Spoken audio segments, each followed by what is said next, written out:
The air in the Philippine countryside thickens as twilight falls.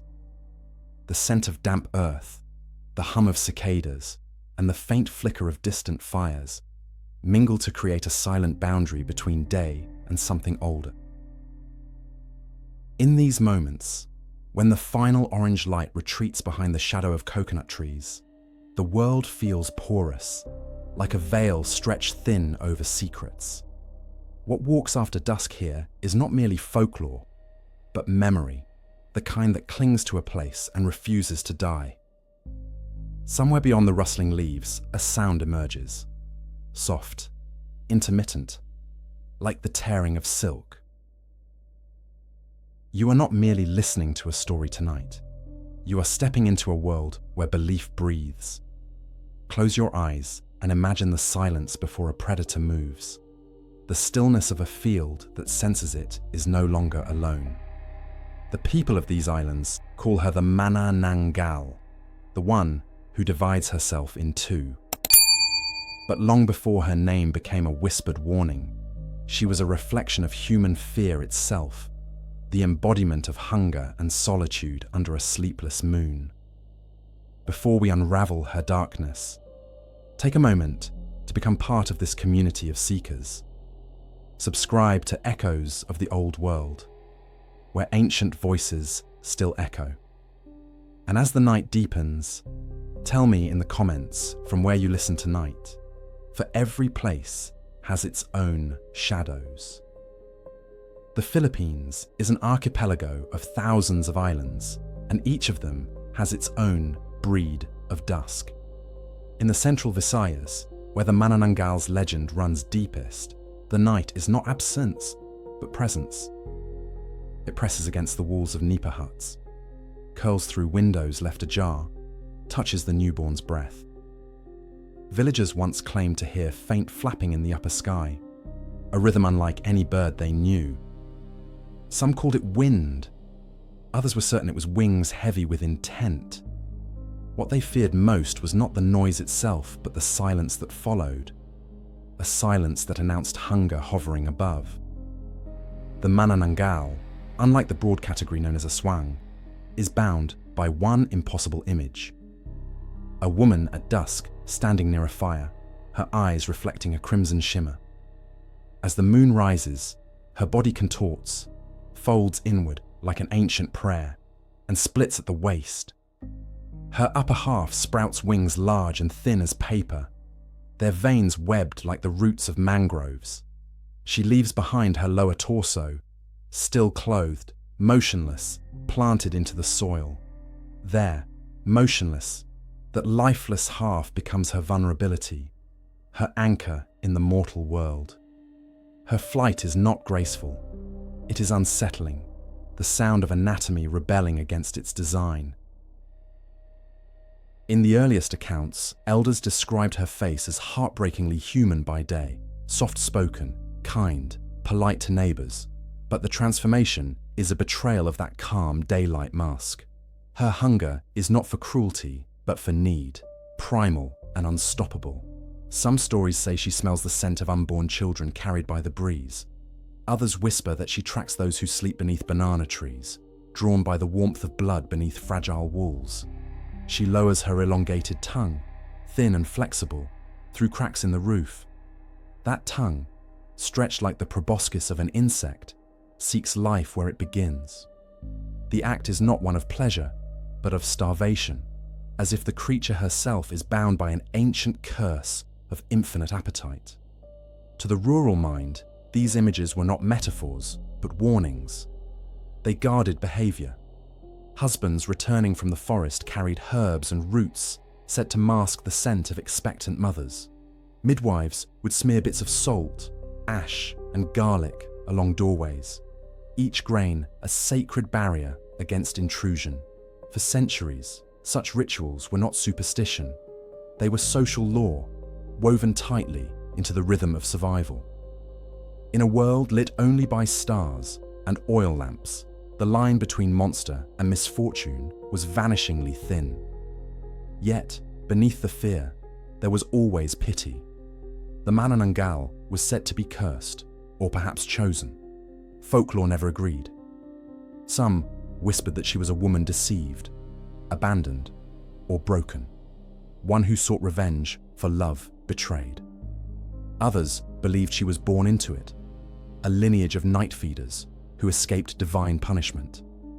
Each version reflected something essential about the people who told it: the tension between compassion and terror, the dual belief that evil could be human and humanity could be monstrous. It is here that the myth cuts deepest, not in its gore, but in its grief. When Spanish missionaries arrived in the archipelago, they looked upon such stories with suspicion. They tried to transform the Manananggal into a symbol of sin, equating her with the demonic and the fallen. But the locals saw something else, an entity older than doctrine, one that carried ancestral echoes of animist gods. Her wings belonged to the forest spirits, her divided body to the ancestral duality between earth and sky. She became both heresy and heritage, a paradox the colonizers could not exorcise. Even sermons given under candlelight could not silence the flap of unseen wings outside the chapel walls. Listen closely, and you can almost hear the conceptual weight of her division. To split in half is to embody the rift that runs through all humanity, between what we show and what we hide, between flesh and spirit, between hunger and restraint. The villagers feared her not only because she might devour, but because she mirrored their own hidden desires to fly, to escape, to become something beyond human. Every myth emerges from a mirror held beneath the moonlight of history, and the Manananggal's reflection still flickers. The geography of her legend binds her to specific landscapes. In Bicol, she drifts southward across volcanic ash plains, the echo of eruptions resonating with her transformation. In Panay, she is said to perch on old belate trees, their tangled roots serving as her gateway between dimensions. The countryside itself seems to shape her body. The curvature of mountains re-emerges in her wings. The shimmer of rivers glows faintly upon her skin. And superstition unify in her, rendering her not merely supernatural but deeply ecological, an organism of myth feeding on the living ecosystem of fear. Older generations often warn children never to sleep alone on a warm night, especially as the winds shift eastward. They told them to cover their bellies, to keep windows sealed, to trust only light that flickered steadily. These lessons seem quaint today, yet they once carried the gravity of survival. For every burning lamp was a fortress, every whisper of prayer, a wall against something older than sin. To them, belief was protection. Doubt invited ruin. Skepticism left an opening. Even now the story breathes. Modern cities are filled with neon and engines, but in rural towns, there are still those who swear by their grandmother's warnings. A farmer in Iloilo once claimed that in the year 1967, he saw a figure cross the moon twice in a single minute. A nurse in Cebu described a patient who awoke screaming of a shadow crouched upon her roof. Skeptics laugh, yet the tales persist, and persistence in folklore is often proof deeper than evidence.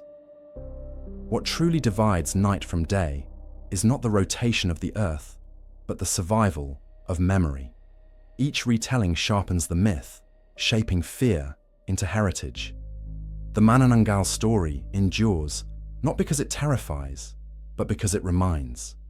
It reminds us that hunger takes many forms, that all creatures, human or otherwise, seek completion. And it reminds us too that separation, once chosen, carries both freedom and damnation. Perhaps that is why, even in our modern age of drones and satellites, her myth refuses to die. The Manananggal has become part of the invisible landscape, stitched into the national psyche of a people who understand darkness not as evil, but as the necessary companion to light. To speak her name is to resurrect centuries of caution, curiosity, and awe. Tonight, as we unfold her story together. Remember, every myth begins as a whisper in the dark. Stay with us as we continue this descent into the unseen. If the shadows outside your window deepen as you listen, take it as a sign that some stories are meant to be remembered aloud. And if the night seems just a little thicker than before, perhaps something ancient has leaned in to listen too. Subscribe to Echoes of the Old World, for the veil between myth and memory is thinner than you think. There is a moment in every creature's transformation that defines it. The instant not of becoming, but of tearing apart. For the Manananggal, that moment is sacred and horrific, a rite of separation conducted beneath a silent moon. It begins when the human facade fractures under the rising tide of hunger. The sound is not violent, but intimate, like fabric being pulled from bone. And then, the miracle of monstrosity begins. Her body splits neatly at the waist, a clean division between what craves and what remains. In that trembling act, she becomes two halves of one cursed existence. Her upper torso, now lighter, stripped of humanity, unfurls wings leathery and trembling, veins glowing faintly under the moon's pallid glow. Beneath her, the lower portion stands upright, as though the soul forgot to collapse with the flesh. It remains motionless, anchored to the earth by roots unseen. To the uninformed, it seems lifeless. But to those who know, it is the key to her undoing, the relic that connects her spirit to mortal ground. This splitting is not random, nor is it simple metamorphosis. It is ritual. In older villages, midwives once whispered that the Manananggal must anoint herself with a dark ointment made of oil, ash, and herbs before she divides. This ointment, they said, softens the skin where separation will occur. She draws a line across her abdomen, and as she chants to the unseen, the world around stills. The stars seem to watch, unmoving, as her humanness drains away. It is said that no creature of night bleeds. Instead, they shed light's memory. When the severing completes, what remains is an upper half alive with contradiction. Her eyes reflect sky and fire simultaneously. Her nails sharpened not for beauty, but for grasping prey. To human sight, she becomes something almost bird-like, but heavier, tragic, and deliberate. Her flight is slow yet relentless, wings pushing against the weight of unseen sorrow. Folklore says that each beat of her wings carries the echo of her human heartbeat, split in two, forever synchronized across flesh and shadow. Her lower half, by contrast, is still and vulnerable. Hidden behind bamboo fences or deep within banana groves, it stands upright under the stars, motionless, a silent statue of what remains human. Some accounts tell that if you touch it, it feels neither warm nor cold, as if life hovers somewhere near but dares not return. Ancient villagers avoided approaching it, fearing that the bare act of looking could curse them. The body, incomplete yet animate, made their faith tremble. They understood that what was sacred about humanity was not form, but wholeness, and she had forsaken it. This moment of division is more than horror. It is philosophy carved into flesh. The Manananggal represents the eternal conflict within every being who desires two incompatible things. She wants freedom, yet she is tethered. She seeks flight but cannot abandon the weight she leaves behind. To see her divide is to witness the metaphor of existence itself. How every human choice severs one path from another. How every decision leaves a body behind. In that unholy gesture, the myth transforms from terror tale into mirror. Witness reports often describe eerie silences following the separation. Animals grow restless. Dogs bark 3 times before hiding, and roosters crow long before dawn, as if mocking the cycle reversed. There are even those who claim to have seen her silhouette climbing into the night air. the faint glint of moonlight along her wings, the impression of something gesturing farewell to its human form. If such stories have persisted through centuries, it is not because people love horror, but because they know us and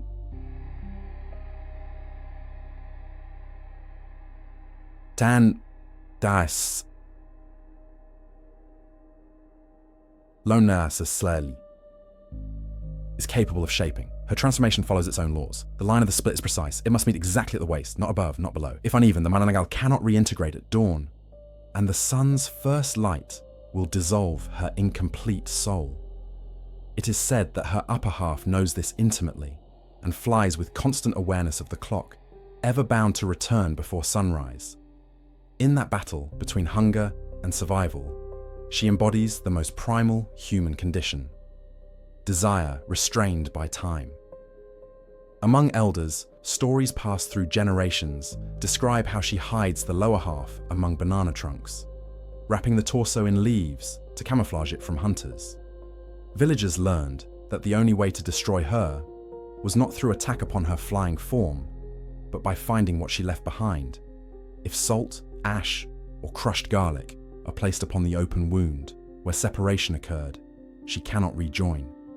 Her upper body will return desperate and disoriented, circling in agony until daylight burns her into dust. These are not instructions for violence. They are the anatomy of ancient justice. The act of dividing also signals domination of the elements. In Filipino animist belief, transformation is often linked with natural forces. The Manananggal represents the command of air and darkness, while her abandoned body anchors to the earth. In some old tales, shamans viewed her as a gatekeeper between worlds, a reminder that the flesh must sometimes be left behind for spirit to journey. Thus, villagers both feared and revered her, for she symbolized the human soul's struggle between the tangible and the transcendent. There are whispers that if you watch the separation closely, though few survive to tell, you can see a fleeting shimmer between the halves, like a filament connecting heaven and soil.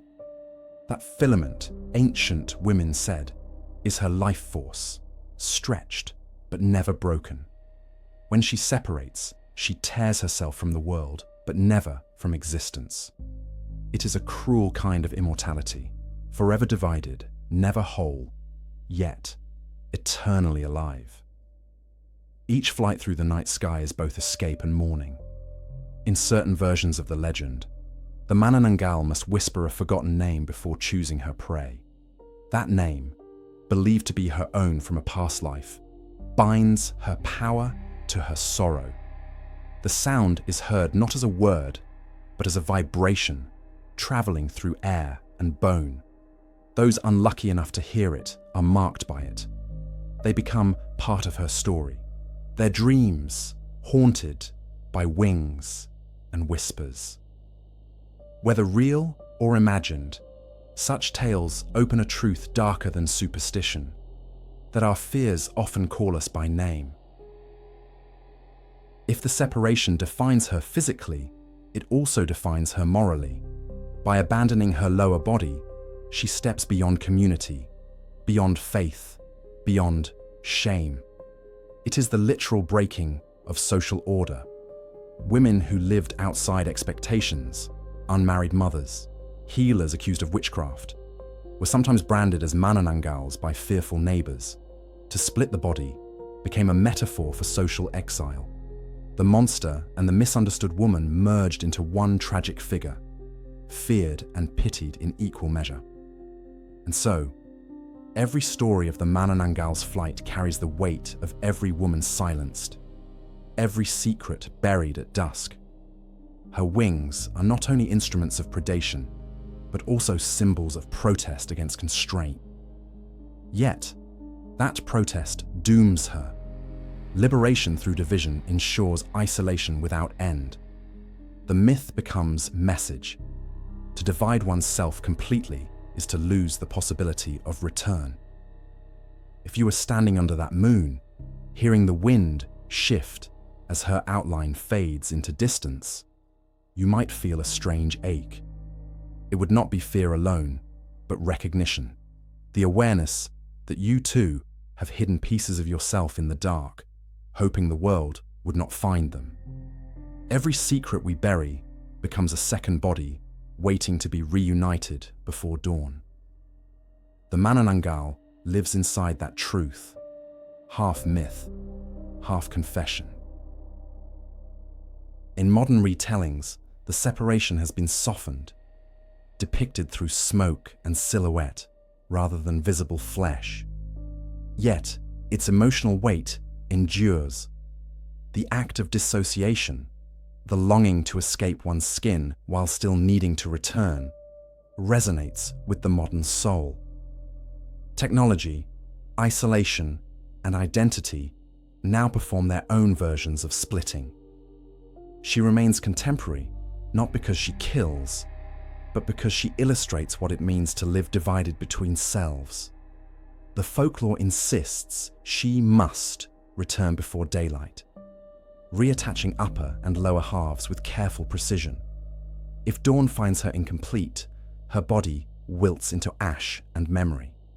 But legend also hints that some Manananggals choose not to return, that the sky, despite its emptiness, offers a truer home than the mortal soil. These rare spirits become something else, wandering currents of air, neither alive nor dead, reminders that freedom and destruction often share the same wings. This image of the divided woman has traveled through centuries, shifting in form but constant in theme.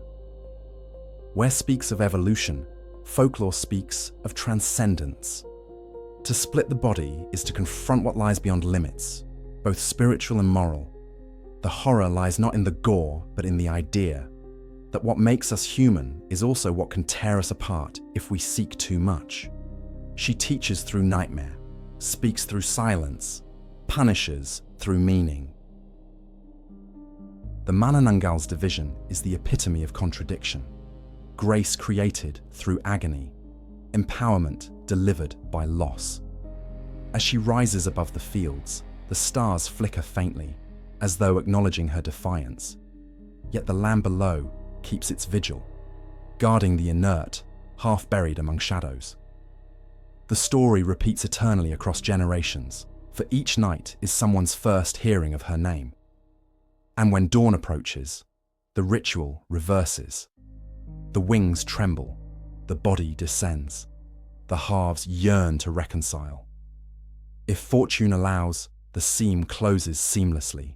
No scar left but the memory. But memory is enough to haunt the living. Long after the sun has risen, the villagers still sense the lingering trace of division in the light. A warning that the balance between wholeness and hunger is fragile as dew. Thus ends the account of the severed shadow, not as an end, but as the continuation of a truth too human to deny. The Manananggal's curse is not merely hers, it is ours. For in every heart lies the temptation to fly away from the body that binds us, to seek the sky without the weight of earth. And like her, we return each morning, aching, whole again, yet forever aware of what remains when the night divides. In the stillness of night, when the wind slips low through the rice paddies, even the smallest motion catches the eye. The moonlight stretches across the damp landscape, reflecting against the waterlogged fields where silence reigns absolute. Then there is the faintest disturbance, a ripple gliding over the surface, though there is no fish, no breeze strong enough to stir it. Those who live here do not mistake such signs. They look to the horizon, toward the line where palm trees and sky touch, and they whisper of wings.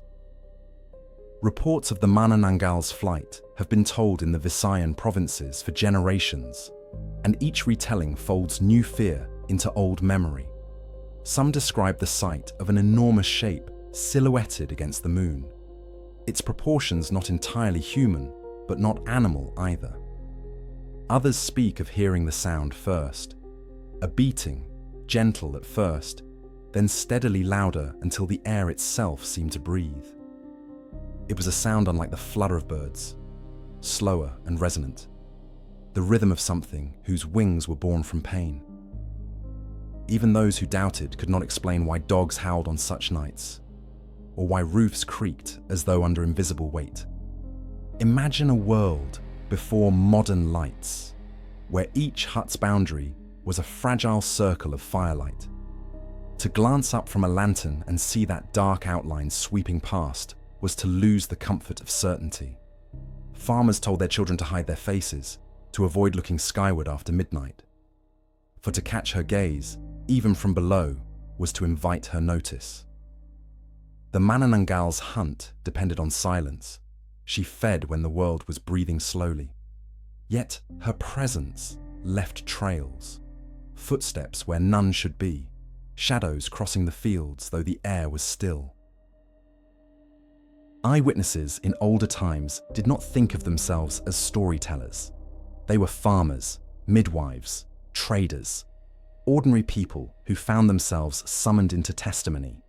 A fisherman in Negros recounted seeing a figure gliding overhead, wings stretched wide like woven mats. He sensed no malice at first, only the weight of being watched. Later that night, a cry rose from the neighboring village, something thin and mournful, neither fully human nor entirely beast.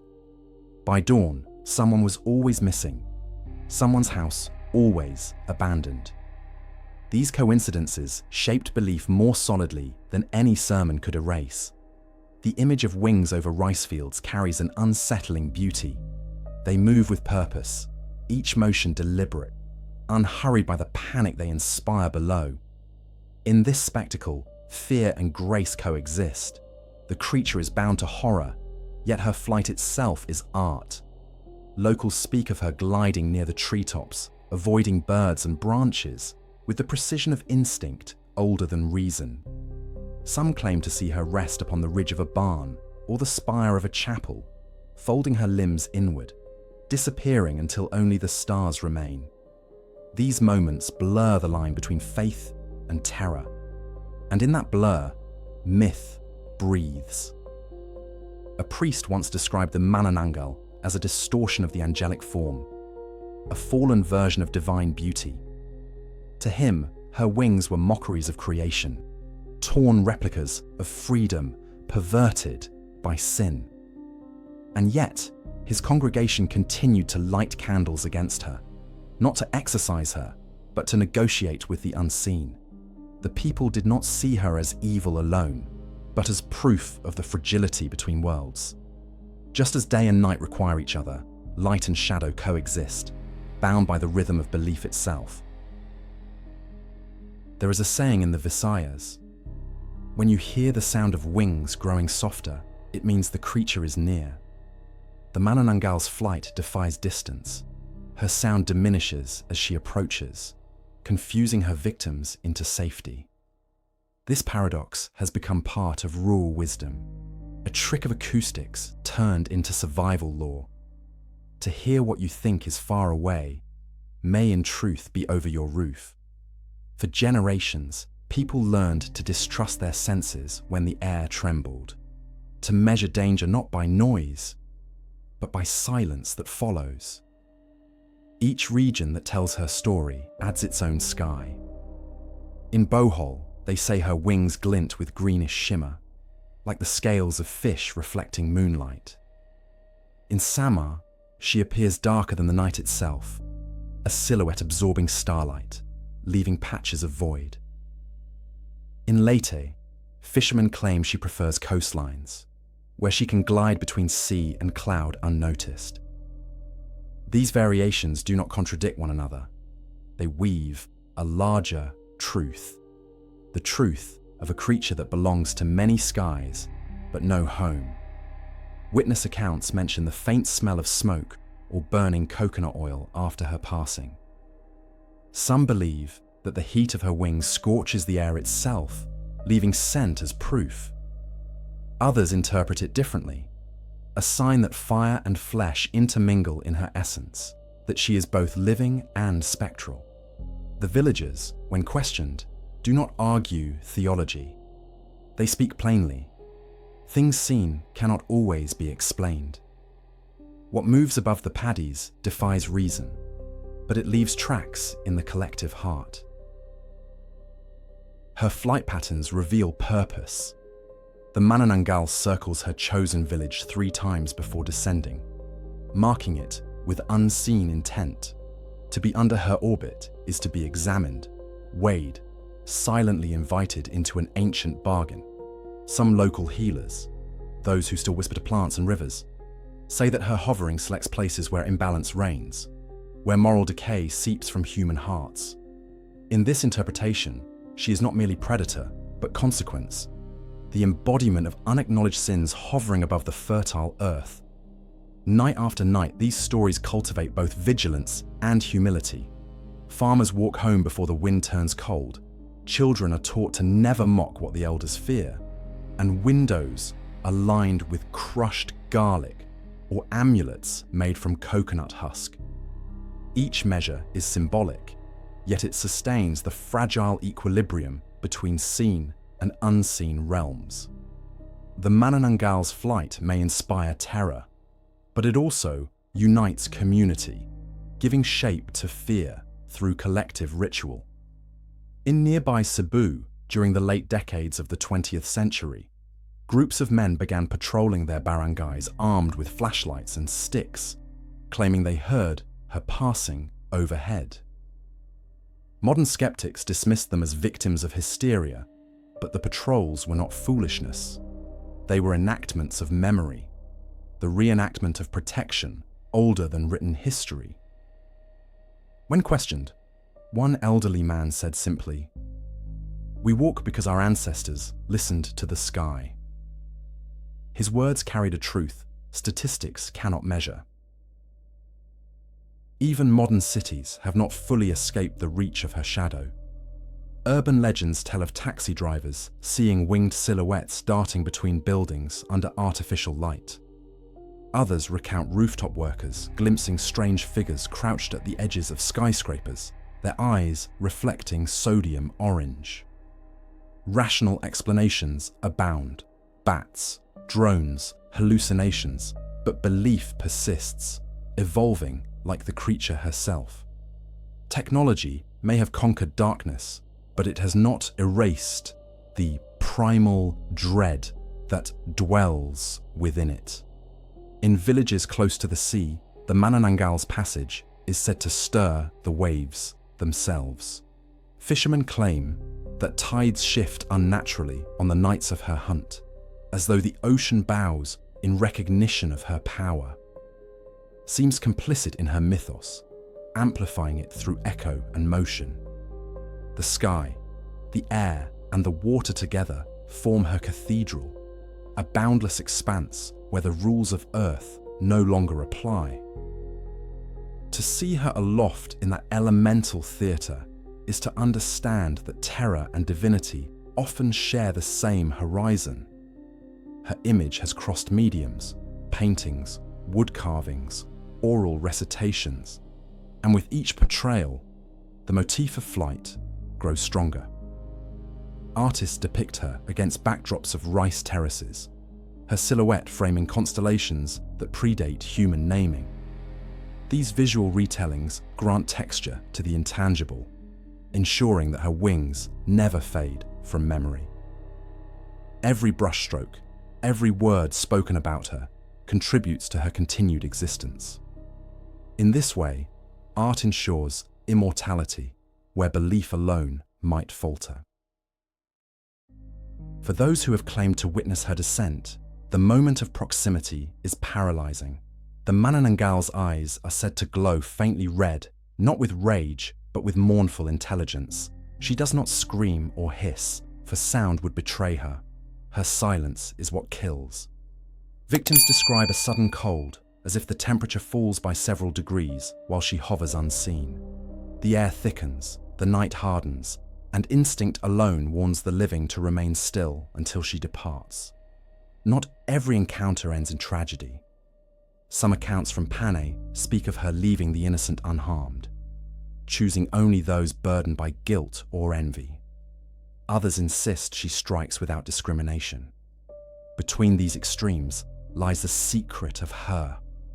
She represents both judgment and chaos, neither merciful nor cruel. The uncertainty keeps her legend alive. She is fate personified, unpredictable, yet inevitable. When dawn's first light returns, those who survive the night step outside and look skyward, searching for any trace of what passed overhead. They find nothing but drifting fog over the rice fields, dewdrops like scattered tears on the leaves, yet no one breathes easily until the sun fully rises. Every morning thus becomes a small rebirth, each daybreak a reminder that the boundary endures one more cycle. The legend of those wings over the rice fields endures because it invites contemplation as much as fear. It forces humanity to confront its own fragility under vast heavens. The sky has always been a place of freedom and surrender, where dreams and nightmares drift side by side. The Manananggal occupies that liminal expanse, hovering eternally between hunger and transcendence. Her shadow over the fields remains not only a warning, but a mirror of our own restless longing for flight. And so, the villagers, the elders, and the dreamers continue to watch the night sky in silence. For whether she exists or not matters less than what she reveals about those who believe.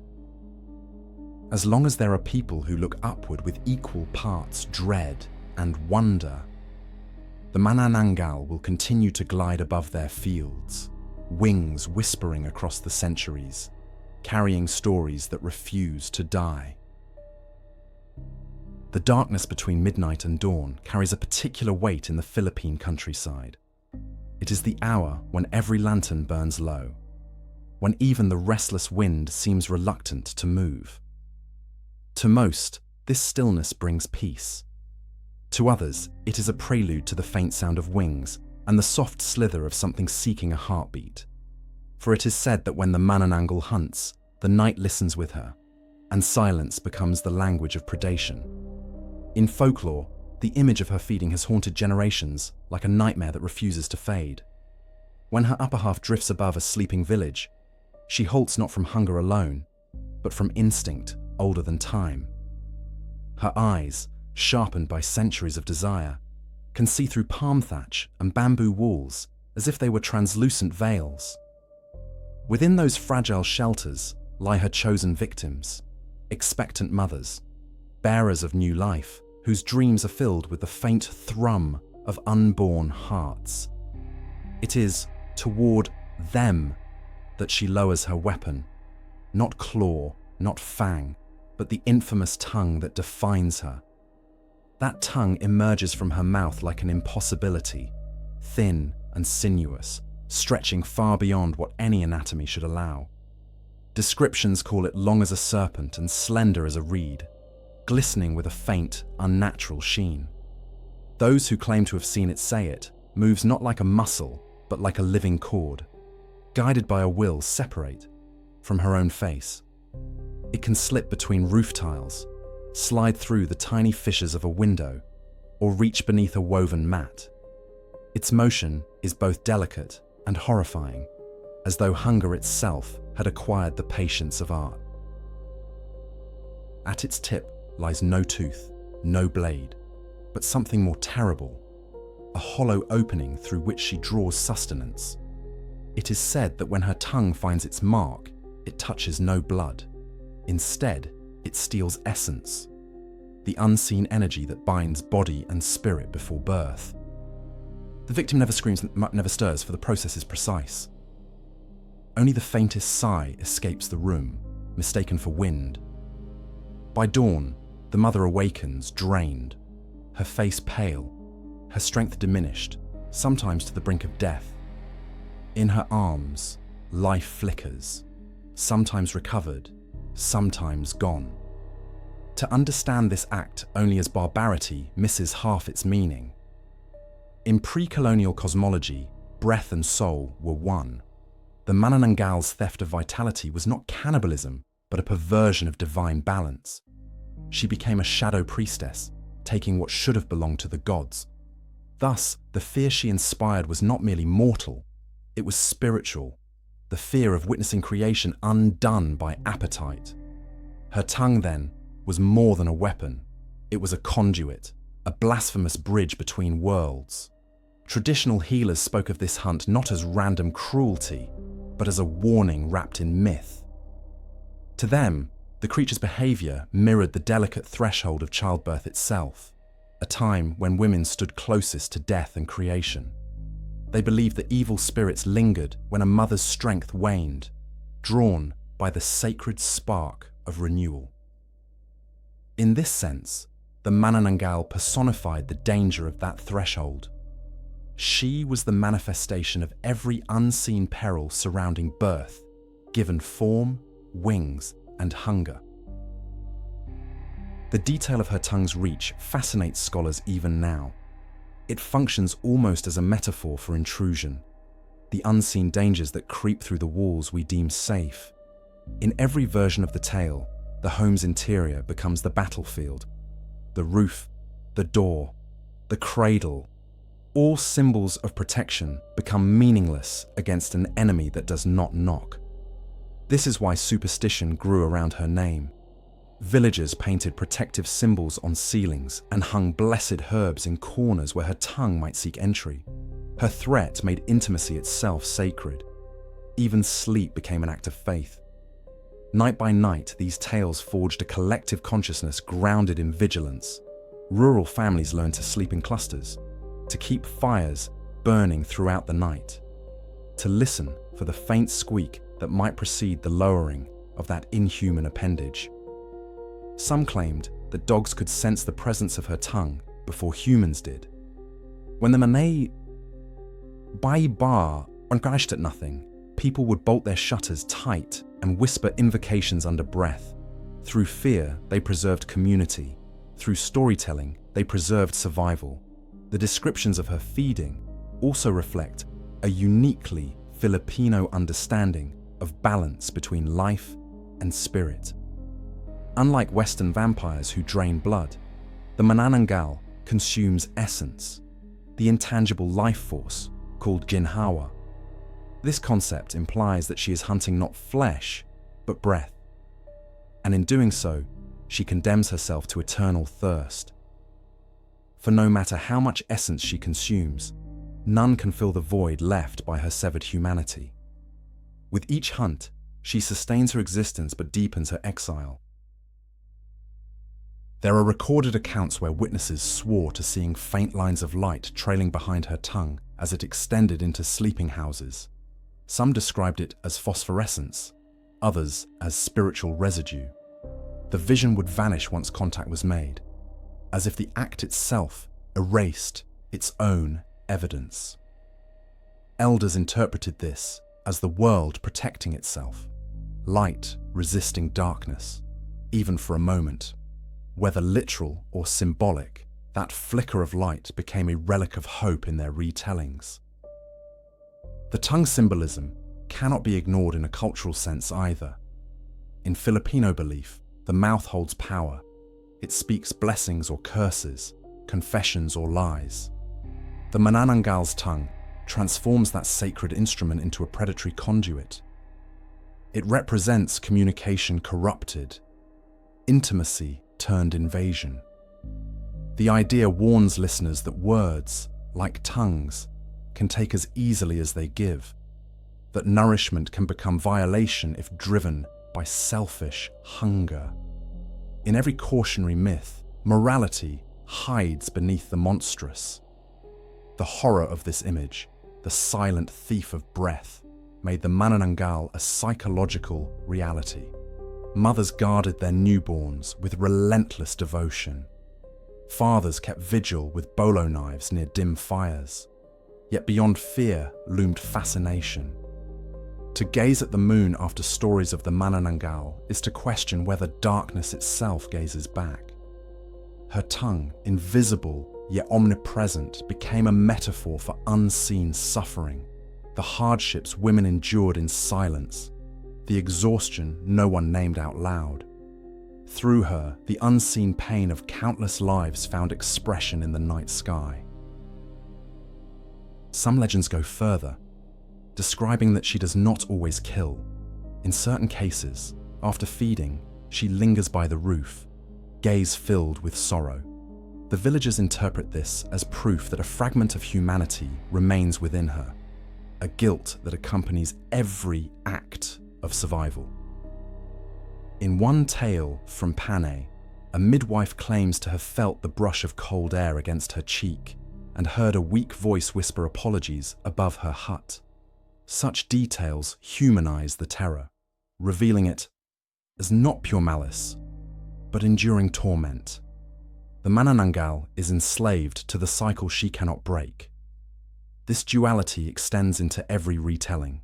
She is monstrous, yet mournful, demonic, yet desperate. Her tongue takes life, but also connects her with what she no longer has, a part of humanity from which she is forever separated. The act of reaching, extending toward another being, mirrors the yearning for connection denied to her.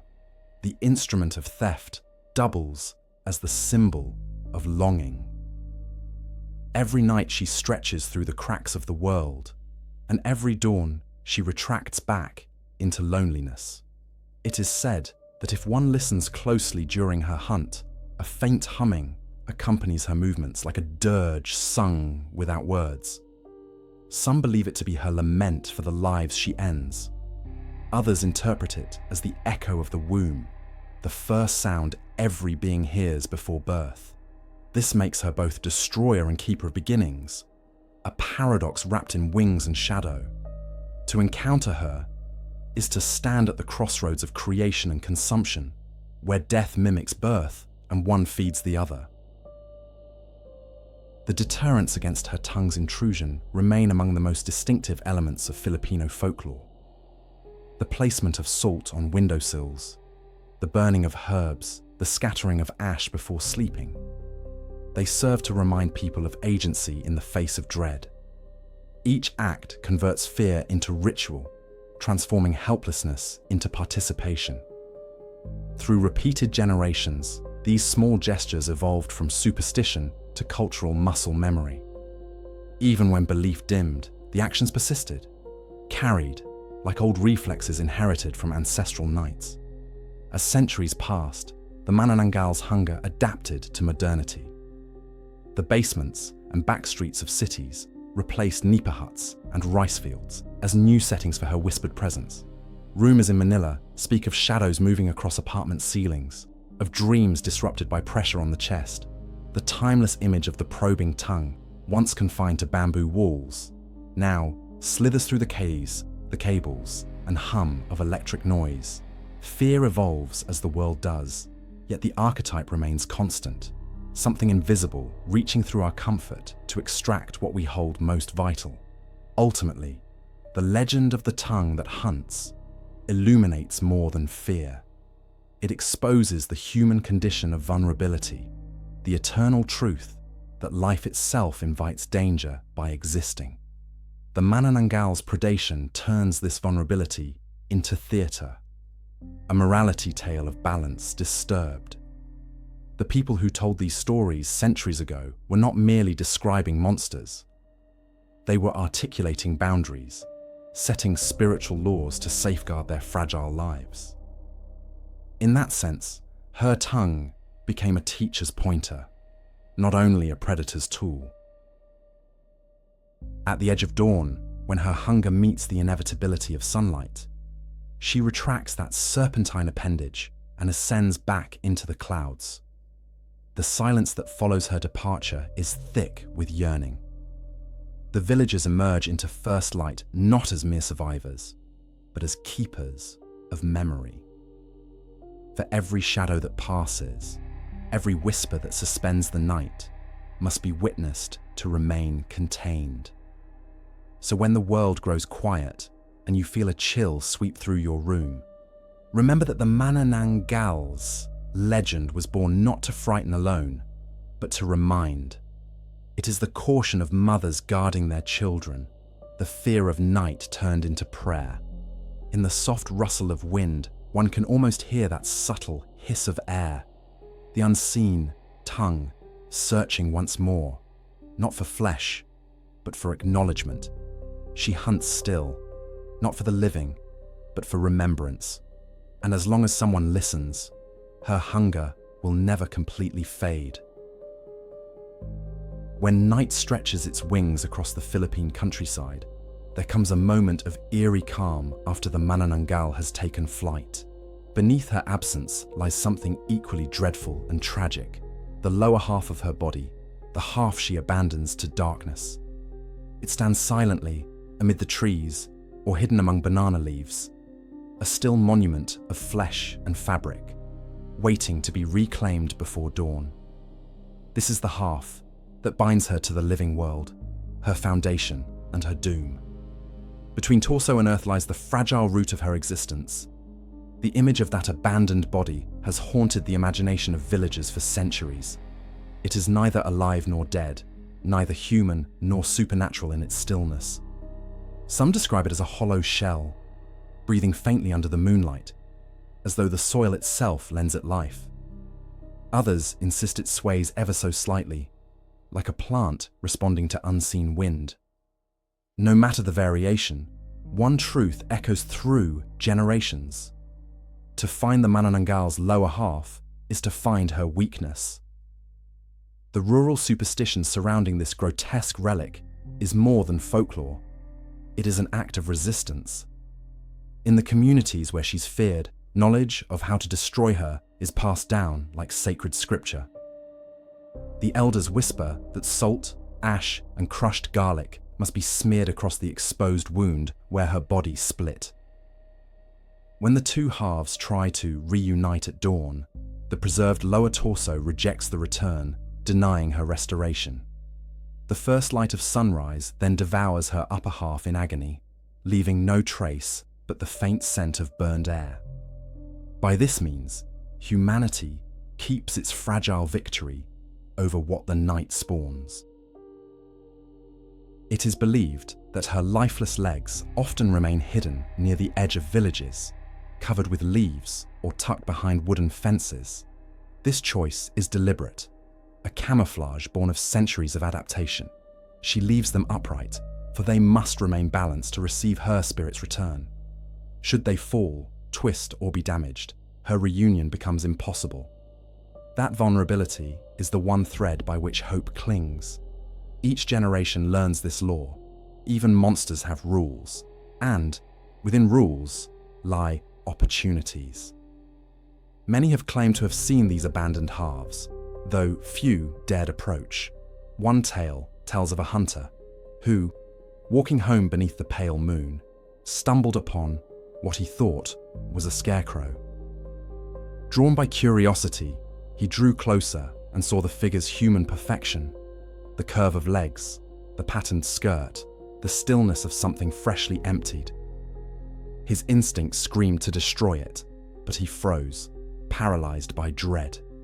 He fled home without touching it, and by morning the figure was gone, the soil around it disturbed as though by frantic hands.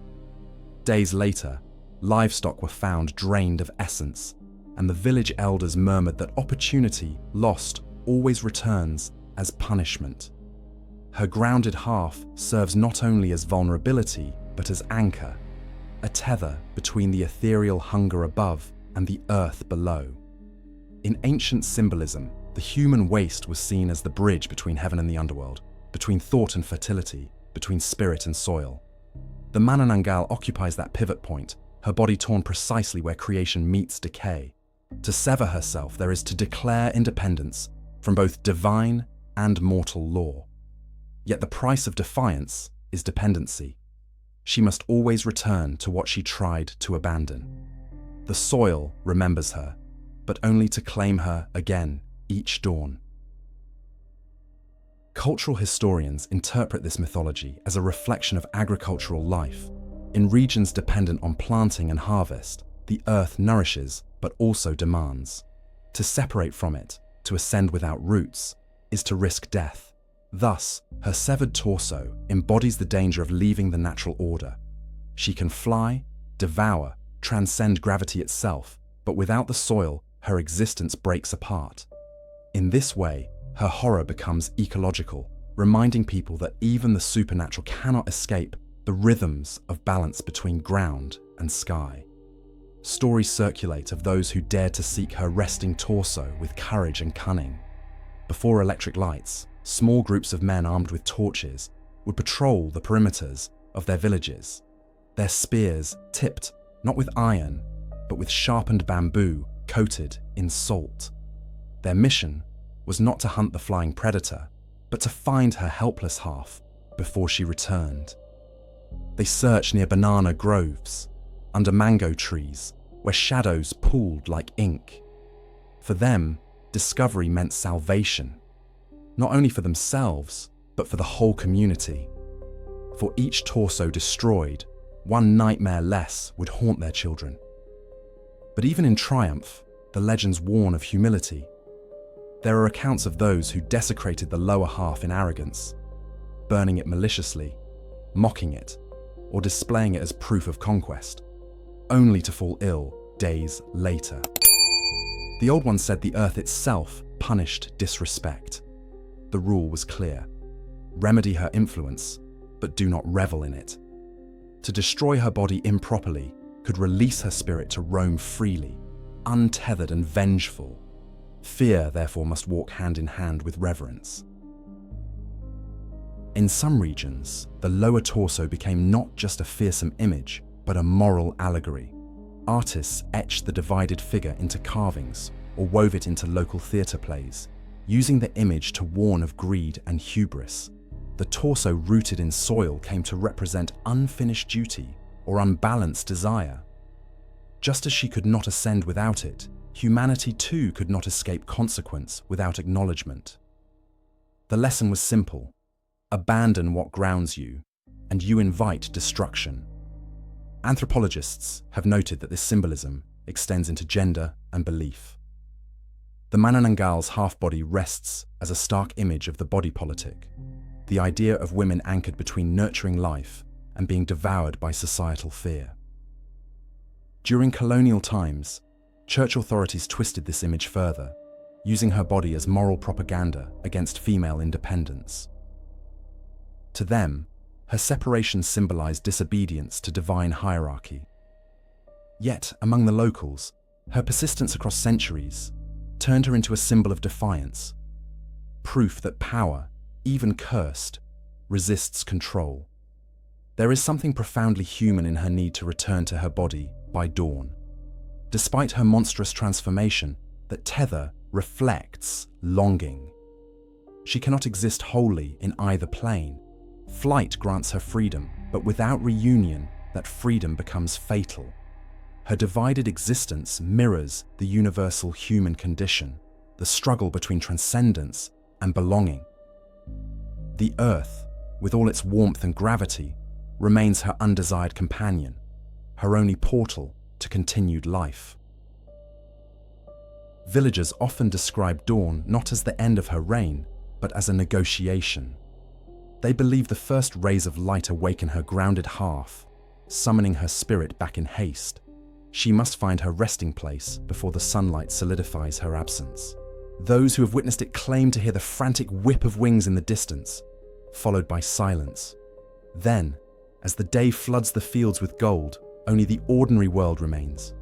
Fields wet with dew, trees shivering under wind, and no sign that the night ever held something so unholy. The methods of destroying the Manananggal's grounded body vary, but salt is constant. Salt in folk cosmology represents purification, the reclaiming of balance after corruption. Its crystals glitter like miniature suns, each granule a fragment of divine equilibrium. When sprinkled upon her open wound, the act symbolically reclaims what the night tried to steal. Garlic adds breath and earth. Ash ties to mortality.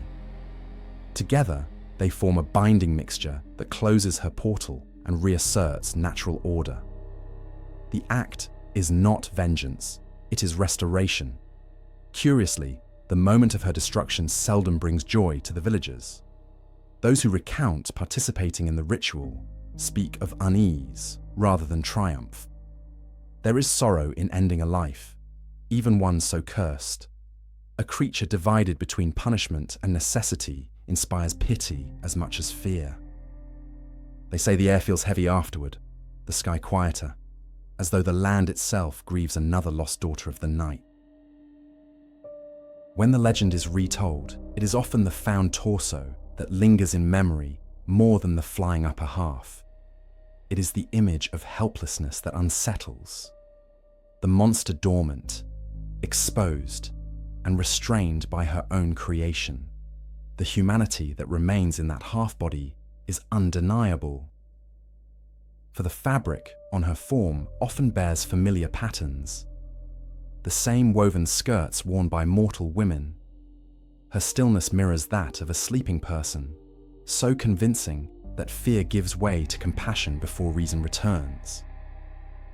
The observer realizes that beneath monstrosity lies reflection. To harm her is to harm what we once were. Seen this way, the interval between midnight and dawn becomes a moral twilight. Above, desire searches endlessly for fulfillment. Below, the remnants wait for healing that never comes. The villager's role in this cosmic drama is to enforce the rules, maintaining the fragile line between what rises and what returns.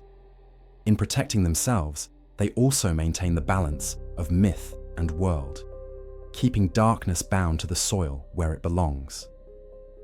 The Manananggal's grounded body is the embodiment of caution and consequence, reminding all who listen that even the most powerful beings cannot escape their origin. It teaches that to sever oneself from roots, whether moral, spiritual, or communal, is to invite ruin. In every retelling, as torches flicker and children lean closer to the storyteller, one truth resounds. No flight, however beautiful, lasts forever. Every night must return to earth. And so, her tale ends where it begins, with the body and the soil. She flies to feed, to flee, to defy, but must always descend again to what waits below. Between torso and earth lies the echo of humanity's deepest struggle, to escape the weight of the world, yet never lose the path back to it. For without return, even the wings of nightmares burn away with the coming sun. In the Philippines, the word aswang carries a weight far greater than any single monster. It is not a name, but a category, a shifting shadow encompassing countless variations of terror. To say that one has seen an aswang is to speak of something unspecific, yet profoundly understood. The Manananggal belongs to this lineage, a branch of a much older and wider tree of darkness. To understand her fully, one must first understand the forest she grew from. The aswang family, if it can be called that, is an archipelago of myths in itself. Across Luzon, Visayas, and Mindanao, the word changes shape, both in pronunciation and meaning. Yet its essence holds steady. Creatures that mimic, deceive, and feed upon life. Sometimes they are vampires, sometimes ghouls or shapeshifters, often a fusion of all three. They can live among humans undetected, working, trading, even laughing in daylight. The fear of the aswang, therefore, is not only fear of the unseen, it's fear that the unseen wears a familiar face. The Manananggal, distinguished by her power to divide and fly, sits at the pinnacle of this hierarchy. Yet, she is often misunderstood as merely one variant among many. In truth, she represents an evolution of the aswang myth, refined by centuries of storytelling and regional belief. While other aswangs crawl in shadows or feast upon corpses, she embodies a more intimate terror. The invasion of domestic safety, the corruption of motherhood, and the desecration of birth. Her hunger is not indiscriminate. It mirrors the society it haunts. The taxonomy of the aswang as preserved in oral tradition, divides the beings into several overlapping types. There are the shape-shifting witches who transform into animals, dogs, pigs, or cats, to hide their movements. There are corpse thieves who replace the dead with wooden effigies while they devour the bodies in secret. There are whisperers who speak illness into others through enchanted breath. And there are those who, like the Manananggal, hunt life's beginnings rather than its end. In all forms, deception serves as their greatest weapon. Among scholars of folklore, it is said that the aswang embodies whatever a community fears most in its era. During epidemics, they were blamed for unseen sickness. During war, for betrayal and opportunism. During famine, for the unexplainable survival of those deemed suspiciously fortunate. The Manananggal emerged within this pattern, born from times when childbirth was perilous and maternal mortality common. Her myth gave shape to those losses, turning grief into narrative and despair into warning. No creature unites the Filipino imagination more than the aswang, for they connect islands through shared dread. In Panay, her cousins are said to walk backward, their footprints inverted to confuse pursuers. In Mindoro, they disguise themselves as beautiful maidens by day, shedding their glamour only under the moon. In Bicol, they feed upon shadows themselves, growing weaker under lamps and brighter stars. Such variations underscore that the aswang are not anomalies, but reflections of each community's anxieties and moral codes. They reveal the fears that sit quietly at the root of island life. While the Manananggal may terrify through body horror, the broader curse of the aswang lies in social suspicion. Entire communities once fractured under accusations of harboring such creatures. A healer whose remedies failed, a widow who lived alone, or a family that prospered suspiciously soon found themselves whispered about. Those whispers could destroy lives faster than the imagined monsters could.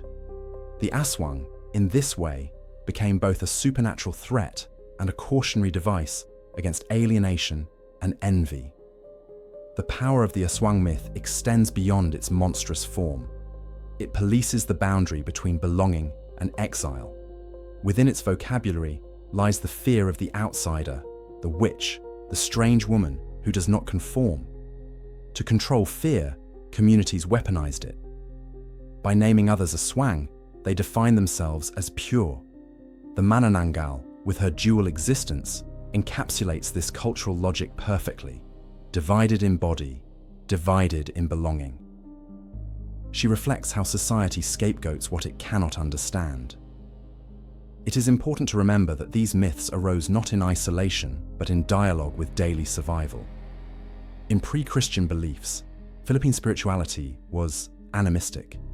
Spirits lived in rivers, trees, and hearths, and every illness or ruin had its agent. When colonial religion arrived, it reframed these spirits through moral binaries, angels and demons, salvation and damnation. The aswangs were relegated to the infernal side, their complexity compressed into evil. But beneath this imposed structure, their older meanings persisted. They were personifications of imbalance, agents reminding humanity of broken harmony between and soul. In Laguna and Batangas, tales of the aswang often merge with those of Dewata, the forest guardians, suggesting that even evil can spring from sanctity betrayed. One story tells of a priestess who refused conversion and was punished to dwell half in shadow. Her descendants became the first aswangs, forever torn between reverence and rebellion. In that lineage, the Manananggal's nightly separation becomes an inherited punishment, an echo of divine fragmentation. Her curse thus derives meaning not solely from consumption, but from faith and defiance intertwined. These stories spread because they fulfill deep psychological needs. The aswang offers explanation for misfortune in an environment governed by uncertainty, sickness, loss. But more than explanation, she offers release. By creating a figure to blame, people reassert control over chaos. The myth thus becomes therapeutic. Fear externalized is fear reduced. Yet the price of this comfort is perpetual vigilance, a society trained to suspect difference. Through this tension, folklore transforms into moral architecture. The word aswang itself drips with ambiguity. Derived perhaps from ancient polytheistic terms meaning to eat or to swallow, it highlights the act of consumption as sin. The creatures of this lineage feed not merely for sustenance, but out of spiritual hollowness. They devour what the world has denied them: love, recognition, peace. To call someone aswang, therefore, is to accuse them of desperate hunger, of being incomplete. It is both insult and lament, proof that something has gone wrong in the social order. When foreigners record these legends, they often focus on spectacle, the horror of mutilation, the drama of transformation, but locals hear something else in the telling. They hear an ethical parable about balance. Each creature within the aswang taxonomy breaks a natural rule. The dead must stay dead. The living must protect life. The human must not consume its own kind. Each infraction prompts decay in the moral cosmos. Thus, storytelling acts as restoration, retelling the rules through cautionary awe. Under the canopy of superstition, however, shines a peculiar wisdom. For in every tale of the aswang, humanity learns that evil is not born exotic or distant. It grows from loneliness, envy, and neglect. The Manananggal herself begins as human, transformed through an act of inner rupture. Her division is symbolic of what happens when empathy collapses and hunger reigns. When the villagers fear her, they are in fact fearing what any of them might become if stripped of community and compassion. Modern Filipinos still speak of the aswang, often half-jokingly, but the myth retains power even in conversation. It threads through cinema, radio, and urban storytelling as archetype, symbol, and cultural mirror. In cities far from rural superstition, the term survives as metaphor. The boss who drains his workers' energy, the neighbor whose gossip corrodes trust, the politician feeding upon the public spirit. The aswang evolves because humanity's fears evolve, but the curse remains the same: the price of consumption without conscience. Throughout generations, parents have told their children to stay home early to avoid wandering under strange skies. Beneath the surface of that warning lies the ancient aswang contract, a pact between humanity and mystery. Respect what you cannot explain, and it may spare you. Mock it, and it may come for you. Through reverence disguised as fear, an entire society sustains moral order. In that unspoken logic, the aswang ensures that every villager remembers their place between heaven's law and earth's hunger. Perhaps the most profound thing the aswang mythology teaches is this: that evil is never singular. It spreads through imitation, through stories retold in jest, through neglect passed from one generation to another. The Manananggal is one avatar of a grander curse, but she is also a lesson written in wings and flesh, a story reminding those who listen that darkness multiplies when left unnamed. To confront one aswang is to confront all forms of hidden appetite. The mirror they hold is not supernatural, but deeply human. And so the legend continues, carried by word of mouth, lit by firelight and fear. Each recounting reshapes its subject. Each listener becomes a guardian of memory. The aswang does not vanish with disbelief. It adapts. It resides whenever envy whispers, whenever innocence trembles before greed. The broader curse, then, is not the existence of monsters, but the ease with which we create them. As long as hunger, literal or spiritual, remains unhealed, the wings of the Manananggal will still rise, and the aswang's shadow will stretch across the islands, endless as twilight. The Philippines, bathed in the glow of the Pacific, has long been a crossroads of belief. Its folklore did not vanish with colonization. It adapted, absorbing foreign fears and clothing them in local memory. When the Spanish arrived in the 16th century, bringing with them their theologies of heaven and hell, they found a land already inhabited by spirits, ancestors, and unseen beings who ruled both forest and night. Those conquerors mistook reverence for witchcraft, and in their zeal to purify the soul of the islands, they declared war upon the imagination itself.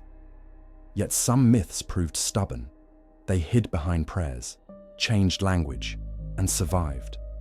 Among these survivors was the Manananggal, who became the embodiment of colonial anxiety.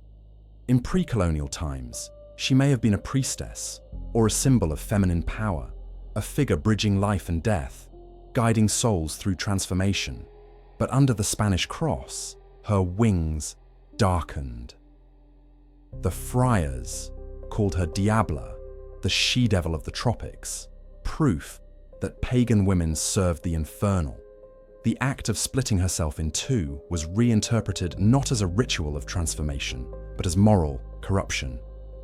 In their sermons, her divided form illustrated the duality of sin and temptation. Where local people saw mystery, the colonizers saw madness. And through that lens, myth became weaponized. Colonial chroniclers, writing in strange tongues, described the Manananggal in terms familiar to European fear, a relative of succubi, a cousin to the witch. Yet the locals who whispered her name after sundown knew she was not a thief of virtue, but a messenger of imbalance. They told her story in secret, disguising it as cautionary tale for children. But those sharing the tales knew that the creature in the story stood for something deeper, the pain of a culture being torn apart, its spirit forced to live in flight while its body remained chained to the soil. The act of division mirrored the entire nation's condition. Every colony rewrites the myths of those conquered. In the Philippines, the friars could not erase the aswang, so they baptized her into the moral code of treachery. They used her to teach obedience, warning women against independence and men against questioning authority. The Manananggal became the perfect vessel for that warning, a being of beauty and horror, punished for defiance, yet feared for her power. Thus, the colonizers did not destroy her. They transformed her into an allegory of sin, enslaving her image while failing to cage her essence. For centuries, women bore the weight of this transformation. Any who refused marriage, walked alone, or practiced traditional medicine risked the whisper of accusation. She walks at night, others would say, perhaps seeking blood. These labels mark the slow erosion of native autonomy. What was once a mark of spiritual strength became a curse.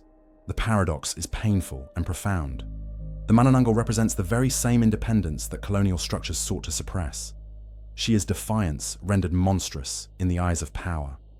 Some historians of belief have suggested that the Manananggal's nocturnal hunts disguised more human fears. The Spanish fear of rebellion, the church's dread of female intellect, and the colonial authorities' need to visualize danger in a feminine form. After all, myths persist where authority trembles. The idea of an unseen being who could escape confinement, slip through walls, and defy daylight mirrored the nightmares of a foreign empire trying to hold dominion over a proud and diverse land. Her legend grew stronger with every attempt to silence it. Accounts from missionary archives describe villages that refused conversion, where tales of night feeders spread during periods of unrest. The priests took those rumors as proof of devil worship. Yet, to the locals, the Manananggal represented something else, a sort of underground resistance. She was the embodiment of native knowledge surviving under occupation, taking shape in the shadows where watchful eyes could not reach. Her hunger was not only for flesh, but for freedom. She drank from forbidden wells of memory, from the silenced traditions that colonial law could not extinguish. It is said that during uprisings, rebel fighters invoked her name as omen and protector, seeing in her the spirit of vengeance against oppressors. Her flight became metaphor for escape from bondage, the ability to rise while carrying the wounds of those left behind. Though no one claimed her as divine, she hovered between curse and martyr, between superstition and symbolism. In the language of the downtrodden, she became both monster and muse, feared by some, revered by others. To utter her name was to confess belief in forces greater than empire. The colonizers never truly understood the depth of her appeal. To them, she was merely a story bred from ignorance, yet the persistence of her myth demonstrates otherwise. She survived not through confrontation, but through adaptation. Women continued to tell her story while grinding rice. Fishermen whispered her name into waves. Poets wove her into songs disguised as prayers. In defying oblivion, she became a language of quiet rebellion, the midnight sermon that no priest could translate. Even within the church walls, the echoes of the Manananggal lingered. Confessions of strange dreams, sightings at dusk, or voices whispering at confessional boxes found their way into colonial records. Each account blurred the line between faith and folklore. As Christianity spread, it adopted her imagery without acknowledging it. Angels hovered above, demons below, yet the nocturnal woman remained suspended between heaven and earth. She was the unspoken acknowledgement that faith imposed by sword can never fully banish the gods born from soil. Her story also served as a chronicle of identity fractured by conquest. The Manananggal is not merely a creature divided at the waist. She is the nation divided between old and new faiths, between the sky of foreign promise and the ground of native pain. Her upper half, the liberated, airborne spirit, symbolizes aspiration, rebellion, the yearning for freedom. Her abandoned legs, rooted and immobile, represent ancestry and heritage forced to kneel. By this reading, her nightly flight ceases to be horror. It becomes an elegy. During successive waves of colonization, myth and politics intertwined even more. The Spanish brought the cross. The Americans later brought. Both claimed enlightenment, yet both called native wisdom superstition. In reaction, folk stories evolved to reflect mistrust of promises dressed as salvation. The Manananggal adapted again, embodying fear not of darkness, but of imposed light. Her wings grew larger in retellings, her eyes brighter, her independence fiercer. The more the world sought to reason away her existence, the more she thrived as spectre of resistance. Folklore can outlast history because it chooses the truth that memory favors. In the villages spared from direct colonial oversight, her appearances were said to increase. Mothers warned daughters not to trust outsiders. Fathers reinforced the ritual of salt on windowsills. Yet beneath these precautions lay pride. The acknowledgement that the old ways still protected where new authority failed.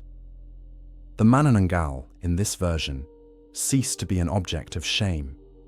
She became an emblem of endurance, her name whispered not in terror but in secret gratitude. When viewed through this lens, her nocturnal hunger transforms into metaphor for lost power. Every act of taking, every theft of life that her legend recounts, mirrors how the colonized were forced to reclaim what was taken from them, their voice, agency, and stories. In feeding upon the living, she absorbs the vitality denied by empire. The act of consumption thus reverses the chain of predation. She devours not innocence, but oppression itself, digesting it into myth that will outlast conquerors. Even today, in stories told by elders in candlelight, the colonial shadow remains part of her flight. They recount her rising, not from infernal pits, but from ruined chapels and abandoned haciendas, places where faith and greed intertwined. Her wings, they say, once belonged to an angel cast down for pitying mortals too deeply. Her fall was not rebellion but compassion, misread as sin. The friars claimed she hunted the unborn, but the people whispered that she protected them from worse fates, the spiritual sickness of forgetting. This duality, damned by heaven, sanctified by earth, makes her perhaps the most human of monsters. She is both victim and villain, enslaved and free. Every revelation of her reflects the conscience of those who tell the tale. To the rulers, she is madness unleashed. To the ruled, she is memory that refuses to fade. Through her, the centuries speak in a language older than empire, older than guilt. And if one listens closely, past the sermons, past the history books, one can still hear that ancient voice murmuring under the sound of wings. It asks a simple question, one both haunting and redemptive. Who, in truth, was divided first, the creature or the world that created her? The echo has never fully faded, reverberating through the lives of those who look to the night, not in fear, but in recognition that darkness sometimes carries the last fragments of light. There was once a small village deep in the Visayan lowlands, where the mountains gave way to rice paddies stretching under an endless sky. Its nights were quiet, its days filled with the rhythm of planting, reaping, and prayer. Life there revolved around seasons and superstition, both equally respected. Every dawn began with roosters and incense. Every dusk ended with watchful eyes turned upward. For this village, generations had passed with the same ritual. Each night, they waited for what might fly across the moon. They had good reason for vigilance. Long before memory was written, stories had circulated of something inhuman that visited the outskirts after midnight. Elders spoke of an upper body detached from its lower half, winged and hungry, patrolling the air like a ghost of unfinished sin. They called it the Manananggal, though none dared say her name aloud once the sky darkened. In this village, belief was not choice, but inheritance. Everything, how they lit their lamps, how they sealed their doors, was shaped by the fear of what might drop from above. Fire was their first line of defense. Each home had a torch burning from dusk until the first birth of dawn. Men took turns tending the flames, ensuring they never flickered out. The firelight was not only for visibility. To them, it symbolized a pact between earth and sky, a declaration that the living were awake, alert, and under protection. The villagers believed that as long as light endured, the wandering hunger of the Manananggal would pass them by. And so, each evening, as stars emerged, the tiny community ignited its circle of watchful flames. The children of the village grew up under the rule of silence. They were taught not to whistle after dark, not to call out names across distance, not to sing near open fields once twilight fell. The air, the elders said, had ears. To name the unseen was to invite it closer. Families huddled together at the center of their homes, whispering prayers as if speaking too loudly might tear a hole in the safety of the night. In this way, faith and fear merged into habit until the two became indistinguishable. Older men stationed themselves at the far ends of the fields, guarding scarecrow posts built not for birds, but for spirits. They carried bundles of salted herbs, garlic strings, and small effigies carved from acacia wood. Objects meant to deceive the wandering half-forms in the air. The watchers believed that the scent of these charms created confusion, masking the human essence that the Manananggal sought. Between their flickering torches, the paddies glimmered like a net of fire reflected in the water. From afar, the village looked less like a settlement and more like a constellation rooted in the soil. Each generation added its own marks to this ritual. Some buried protective stones beneath doorposts. Others etched symbols on clay pots left outside to mislead any prowling spirit. Women sang cradle hymns that doubled as chants of protection. Their tone was soft but deliberate, each note an offering to the unseen. To outsiders, such habits might have seemed obsessive, but for those who lived within that circle of light, they were acts of love, the language of survival passed from mother to daughter, father to son. There were nights when even preparation could not calm the collective pulse of the village. These were the moonless nights, when the air grew unnaturally heavy and the dogs refused to bark. People said the absence of sound was itself an omen. They would gather in the communal hut at the village centre, each family sitting close, their shadows merging under the trembling light of oil lamps. No one slept then. The elders told stories while keeping one ear open to the wind, waiting for the slightest tremor above. And inevitably, always at the hour when one's heartbeat seems loudest, someone would hear it. The muffled flapping of wings breaking the horizon of silence. It would start faintly, sometimes mistaken for bats or migrating birds. Then, the noise grew, slow and rhythmic, each beat heavy as the pulse of the earth. The younger ones would clutch their parents' arms, eyes fixed on the roofs. The watchers in the fields would kneel behind their torches, gripping their charms.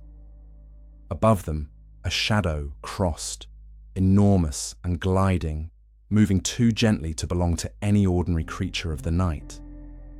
When no attack came, they would still not relax. The Manananggal did not always strike. Sometimes, she only passed, her shadow brushing the treetops like a warning.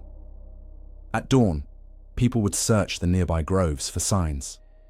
Broken branches, unearthed soil, or the faint scent of ash that lingered near the banana trees.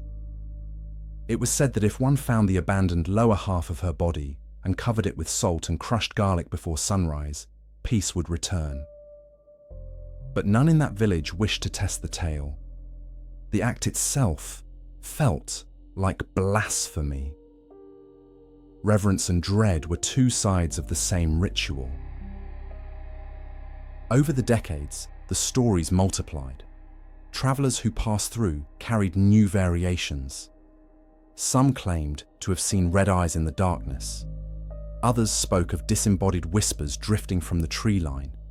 The villagers began to adorn their houses with talismans, woven figures representing the sun and moon, painted with the ashes of palm leaves. Fear, once confined to oral story, became art. The community's very architecture evolved as testimony to its nightmares. But beneath all the fear lay a deeper awareness, a sense of coexistence between the human and the otherworldly. For the people here did not hate the Manananggal. They pitied her. They saw in her a mirror of their own fragility, a creature bound to cycles she could not control, condemned to wander between hunger and homecoming. There was sorrow in the way old women spoke of her, as if describing an estranged relative lost to darkness. To them, the Manananggal was not merely a predator. She was a teacher, reminding humanity of its boundaries. Once, a young woman named Alima defied the warnings. Tired of fear, she followed the sound of wings one humid night, stepping barefoot into the fields. The air shimmered with humidity and courage. No one saw her leave, and only her eldest brother noticed her absence hours later. At sunrise, they found her near the riverbank, asleep but unharmed, her hair coated in fine dust that glittered faintly in daylight. She said she'd seen nothing, only fireflies glowing in strange, synchronized rhythm. The villagers took it as a sign that respect had spared her, that perhaps faith could coexist with curiosity if tempered by humility. Over time, these small acts of defiance began to soften the edges of superstition. New generations grew less afraid, though they continued the old customs out of respect rather than terror. The torches still burned, but they were fewer.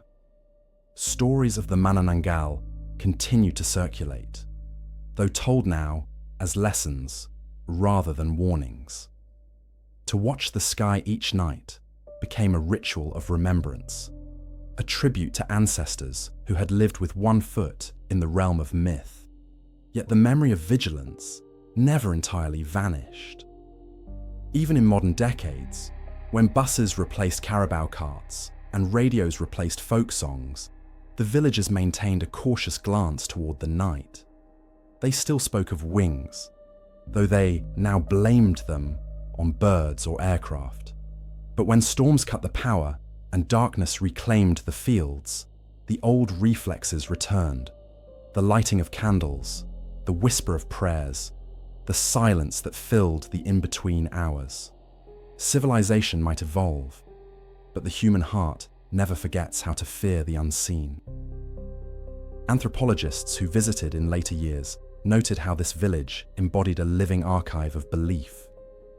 They observed that rituals meant to ward off the Manananggal served a deeper function.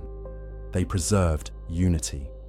The act of watching the sky bound the community together, each flame symbolizing shared responsibility. In that nightly vigilance lay something sacred, not just defense, but devotion. The fear of the Manananggal had become a hymn to coexistence, a recognition that life itself is fragile and demands caretaking. To the villagers, the continued stories were enough proof. They no longer asked whether she existed. They understood that belief gave form to mystery, and that through it, they communicated with parts of the world reason could not reach. The open sky above, with its infinite reach and fleeting lights, became both threat and promise. And so, the watch continued, not as an act of panic, but as a final acknowledgement that vigilance itself was the oldest prayer humanity had ever known. Through their nightly rituals, through whispered nostalgia and respectful silence, the village that watched the sky became a testament to endurance. The Manananggal might never have landed among them, but her wings shaped their generations as surely as storms shape coastlines.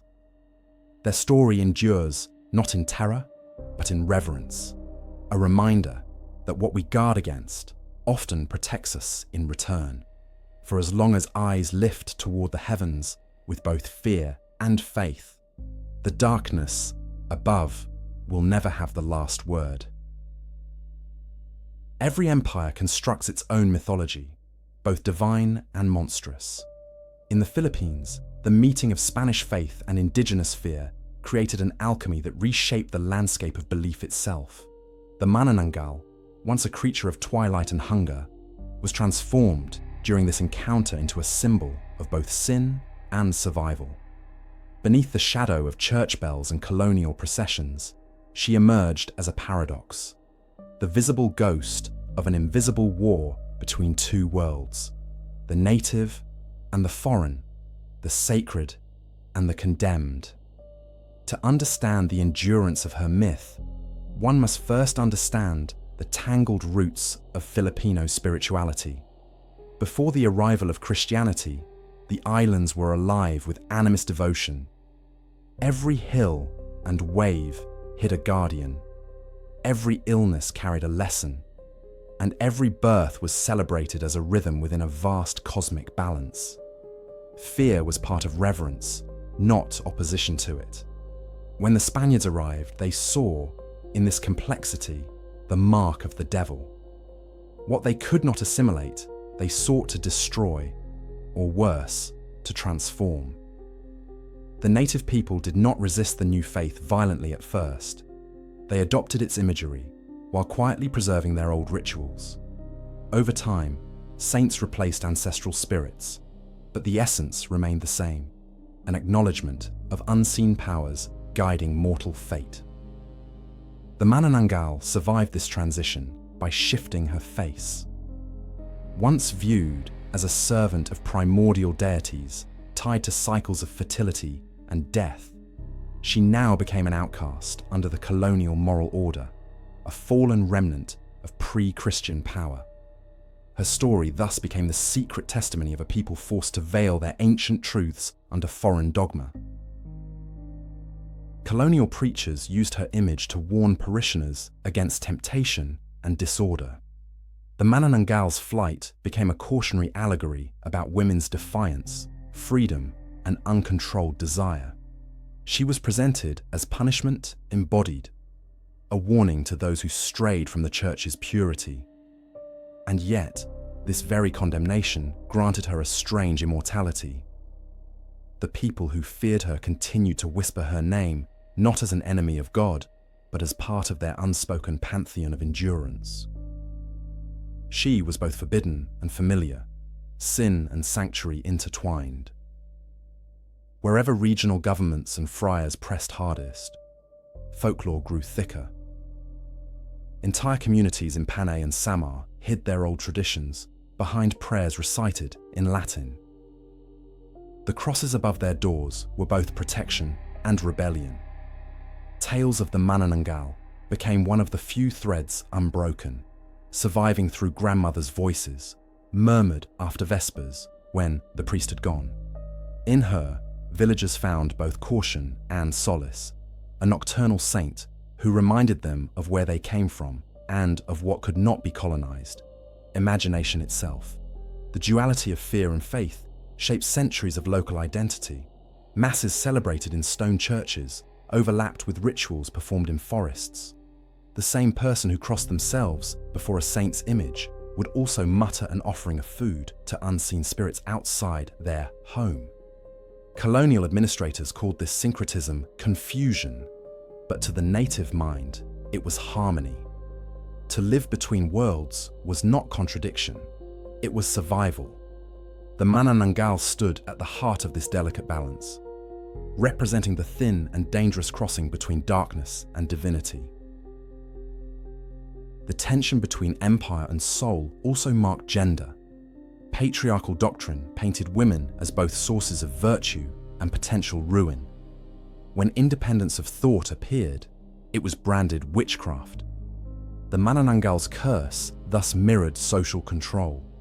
Her supernatural dismemberment became symbolic dismemberment of feminine autonomy. But in whisper and song, Filipinas reclaimed her story, seeing in her not shame, but possibility. They told each other that her wings were the price of her freedom. That flight was worth the curse it carried. As centuries passed, Christianity absorbed parts of the folklore it tried to erase. The Manananggal began to appear beside tales of angels and demons. Her existence reluctantly approved as part of God's mysterious plan. Priests deflected blame by claiming she was the devil's creation, while exorcists used her legend to tighten their moral grip on communities. But the people no longer saw her as purely infernal. Her presence had woven too deeply into the spiritual fabric to be uprooted. She had become part of faith itself, a reminder of chaos that faith must constantly negotiate with. Colonial society relied on fear as the invisible foundation of obedience. Fire and sermon maintained the illusion of moral control. Yet faith too evolved under the pressure of that fear, growing personal, introspective, and intimate. The people understood in their bones what foreign doctrine could not. Fear and devotion are not enemies. They are siblings in the same household of the soul. To fear something is to believe it has power. To revere something is to accept that power as part of one's world. The Manananggal, bearing both aspects, continued to command respect, even among those who pretended disbelief. When independence movements began to rise, the old myths resurfaced with renewed meaning. Revolutionaries invoked ancestral courage and sought signs of divine justice. Among their secret gatherings, some spoke of nocturnal omens, the silhouette of wings over battlefields, the sound of flight before victory. Whether hallucination, legend, or metaphor, the myth served a purpose. It reminded those fighting against empire that faith can draw strength even from what was once meant to terrorize. The Manananggal, once a symbol of subjugation, now became an emblem of willpower unbroken by colonizers' chains. Beneath this transformation lay the psychological legacy of occupation. Fear, cultivated for generations, could not simply vanish. It had to be redirected. The church feared her as evil. The people reimagined her as ancestral justice. In both interpretations, she remained necessary. The human heart, after all, is drawn to stories where terror holds truth, where darkness teaches endurance. Through her, the colonized mind turned fear into identity. Her curse evolved into prophecy, the idea that what refuses to die must have a reason to exist.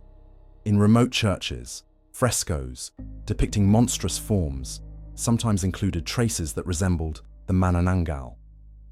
Her image appeared in art coded through metaphor: a divided body, a shadowed pair of wings, a human face half lit by seraphic radiance. Some historians claim these symbols were deliberate acts of reclamation by local artisans forced to work under Spanish supervision. Hidden in paint and plaster, they embedded their own theology: that no culture can ever be purified of its origins, and that even within conquest, memory endures. Even after the end of Spanish rule, when American administration brought new ideologies and scientific skepticism, the myth proved unerasable. Rational thinkers dismissed her as psychological artifact, a lingering superstition from darker times. Yet, even then, villagers continued to report sightings. Across the decades, her story adapted, migrating from fireside to printed pamphlet, from folk song to radio drama. Each retelling changed her costume, but not her essence. For as long as human hearts sought meaning in the shadows, she remained relevant, a night sermon that reason could not silence. Fear and faith never left the islands. They only exchanged masks. The colonial empire of priests and soldiers has long vanished, yet its architecture still stands. Churches carved from coral stone, plazas where people kneel under open sky. The Manananggal glides through these relics unseen, her story stitched into the wind that moves through old cathedrals. When thunder rolls across the countryside, elders still cross themselves, murmuring prayers that mix saints' names with whispers of old gods. Every empire, no matter its creed, leaves behind myths it cannot control. To this day, scholars argue whether the Manananggal should be read as symbol of horror or defiance. Perhaps she is both, and more. She is the memory of faith's contradictions, the acknowledgement that every belief system carries its own monsters because human hope requires them. Without fear, faith has no edges. Without the unknown, truth has no weight. The tale of the Manananggal survives, not because it denies faith, but because it completes it. In her shadow lies proof that belief, whether in light or darkness, is what binds humanity across generations. So when the people of modern Philippines pray beneath electric light instead of candles, the essence remains unchanged. The dual empire of fear and faith still governs the unseen corners of the soul. The Manananggal watches from the periphery of culture, her myth fluttering above cities and mountains alike. She no longer needs to steal life to be remembered. She lives in the way people still lay salt between window cracks, or avoid calling certain names after dusk. In these gestures, faith continues to coexist with ancient dread, a testament to empire's most paradoxical gift, the survival of belief through the persistence of its own shadows. And thus, the tale of the Manananggal becomes the story of the islands themselves, split between reverence and resistance, praying with one hand, defending with the other. Empires fall, doctrines fade, but stories remain, echoing in the language of the wind and the rhythm of the heart. Hers is not merely a curse, but a covenant, forged between sky and earth, fear and devotion. In that covenant lies the eternal truth of the archipelago. That faith, to be real, must always learn to live with its monsters. Sleep has always been a fragile frontier, a place where the barriers between worlds thin to the width of a breath. For many in the archipelago, the Manananggal does not appear first in waking life, but in dreams. She emerges not from the forest or the roof, but from the mind's quiet depths, unfolding like a page no one remembers writing. When villagers speak of her visits, they describe something more intimate than terror. A whisper behind the eyelids, a presence that watches rather than attacks. Her mythology, they say, has roots not only in the night that darkens the land, but in the darkness that lives inside us. To dream of the Manananggal is to dream of division. She glides into sleep soundlessly, bringing with her the slow pulse of anxiety that lingers after awakening. People describe lies torn apart mid-breath, limbs half weightless, or the uncanny sensation of floating above one's own body.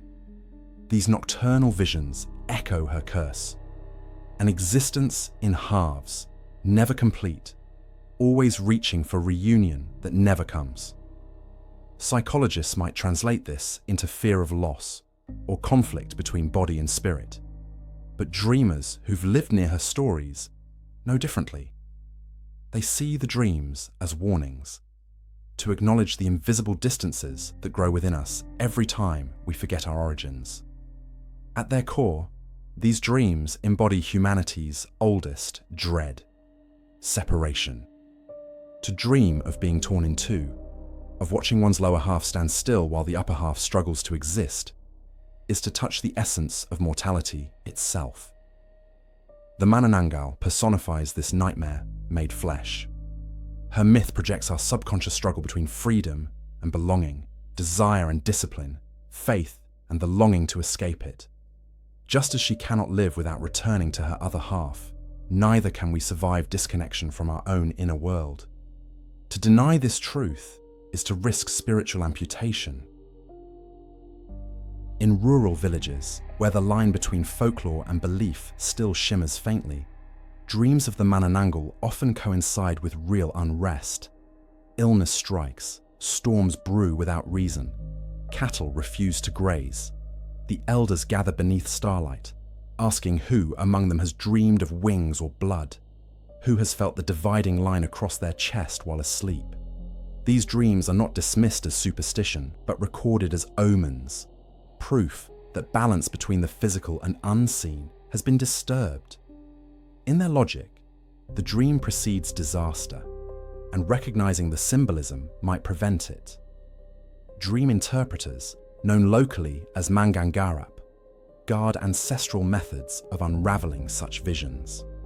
When one recounts a dream of division, the Manananggal burns herbs and reads the shapes of the smoke. If the curls rise in perfect spirals, the dreamer's soul remains whole. If they twist into serpentine forms, some part of the self has strayed. In such cases, a ritual of reintegration follows, touching anointed oil to the chest and feet, whispering the dream aloud until the body remembers what it lost. Superstition to some, sacred psychology to others, these practices echo ancient philosophy hidden beneath myth. That wholeness requires constant remembrance, lest one half consume the other. The Manananggal's nocturnal divide parallels human emotions' constant fracturing. Every act of self-betrayal, every compromise that leaves the heart hollow, every hidden desire denied. These are the small flights we take away from ourselves. In that light, the Manananggal's body is metaphor for conscience split by struggle. She's not wholly a creature of punishment, but one of revelation. Through her pain, she teaches humanity to look inward. She reveals that what we flee at night are not monsters, but the fragments of our own forgotten halves seeking reunification. Dreamers have long claimed that her visits come with sensations that defy reason. The feeling of pressure on the chest, the inability to move, the loss of breath in the middle of sleep, these too carry her spectral signature. In modern understanding, this may be sleep paralysis, but folklore offers a gentler explanation. The Manananggal, they say, hovers above such sleepers not to harm them, but to test their strength. To awaken from such encounters is to reaffirm ownership of one's spirit. The fear becomes a rite of passage, an awakening of consciousness through confrontation with its shadow. In Philippine mystical tradition, dreams have always served as a dialogue between visible and invisible lives. Farmers dream of broken ploughs before harvest failure. Fishermen dream of dark waters before monsoons strike. But the dream of being split, of carrying wings without a body, or a body without wings, belongs solely to the shadow of the Manananggal. It speaks not of collective fortune, but of inner reconciliation. The dual halves in her legend are cosmic opposites: sky and earth, thought and form, freedom and consequence. In dreaming her, one dreams the eternal argument that lies within every human soul. Scholars who listen to these stories note parallels in neighbouring cultures, yet the Manananggal's dreams remain unique in their intimacy. Other myths warn of external demons. Hers invites confrontation with internal truth. Her dream imagery does not instruct resistance, but remembrance. The wings are not commands toward escape. They are reminders of the price of forgetting one's roots. She is the mirror held in the dark, showing the face that lives beneath all masks. Sometimes, children claim to see her in midday dozing sleep, her presence forming in shadowed corners. They wake crying not from fear, but longing, saying the lady with wings told them to stay good, to love the earth that carries them. Adults hush them, unsettled by tenderness where terror should dwell. But perhaps such moments reveal another layer of her mystery. Maybe the dreams change with the dreamer, fear for the guilty, awe for the innocent. The Manananggal may not choose what she symbolizes. She simply reflects what hearts bring into the night. There are stories too of healers visited in their dreams by the divided woman herself. In these tales, she confesses exhaustion, saying her endless hunger is punishment for forgetting her true. She asks for prayers, not condemnation. The healers awake trembling, moved by pity rather than horror. Such accounts reinforce the moral paradox at the center of her myth, that monstrosity is often born not of evil intention, but of choices made to survive. The dream thus becomes space for compassion, a bridge across centuries of misunderstanding. Those tormented by recurrent dreams of her often describe emotional change afterward.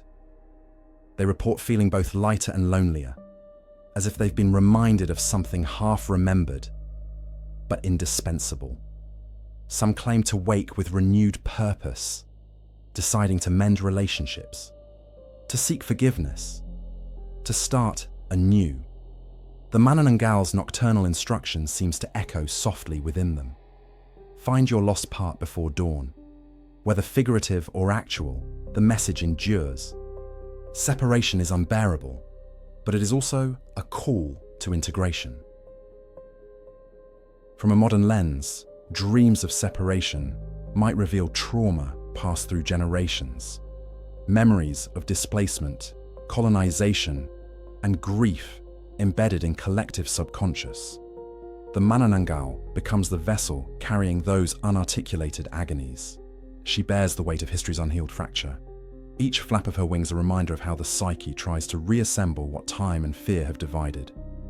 Where psychologists map archetypes, villagers already understood these patterns, handing them down through ritual, prayer, and myth. Their language of wings preceded textbooks by centuries. The imagery of division and flight continues in art and verse. Contemporary writers evoke her as symbol of diaspora, the endless yearning of those who leave home, yet remain bound to it. Painters portray her not in grotesque terror, but in sorrowful grace, a spirit torn between gravity and release. Through her, artists retell the human condition as eternal migration, the journey of half-selves seeking balance between inheritance and aspiration. Each artistic form reshapes her dreamscape, proving that myths grow alongside culture, carrying their truths into new forms. To dream her, then, is to enter a contract with one's own duality. The dream does not require belief in the literal creature. It requires acknowledgement of one's own fragmentations. For in denying them, one risks becoming like her, forever flying, never landing, always chasing reunion. Those who understand this truth wake differently. They no longer fear the sound of wings, but the silence that follows when nothing is left to return to.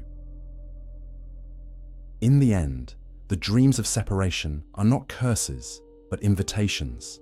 They invite reflection, not paralysis, understanding, not denial.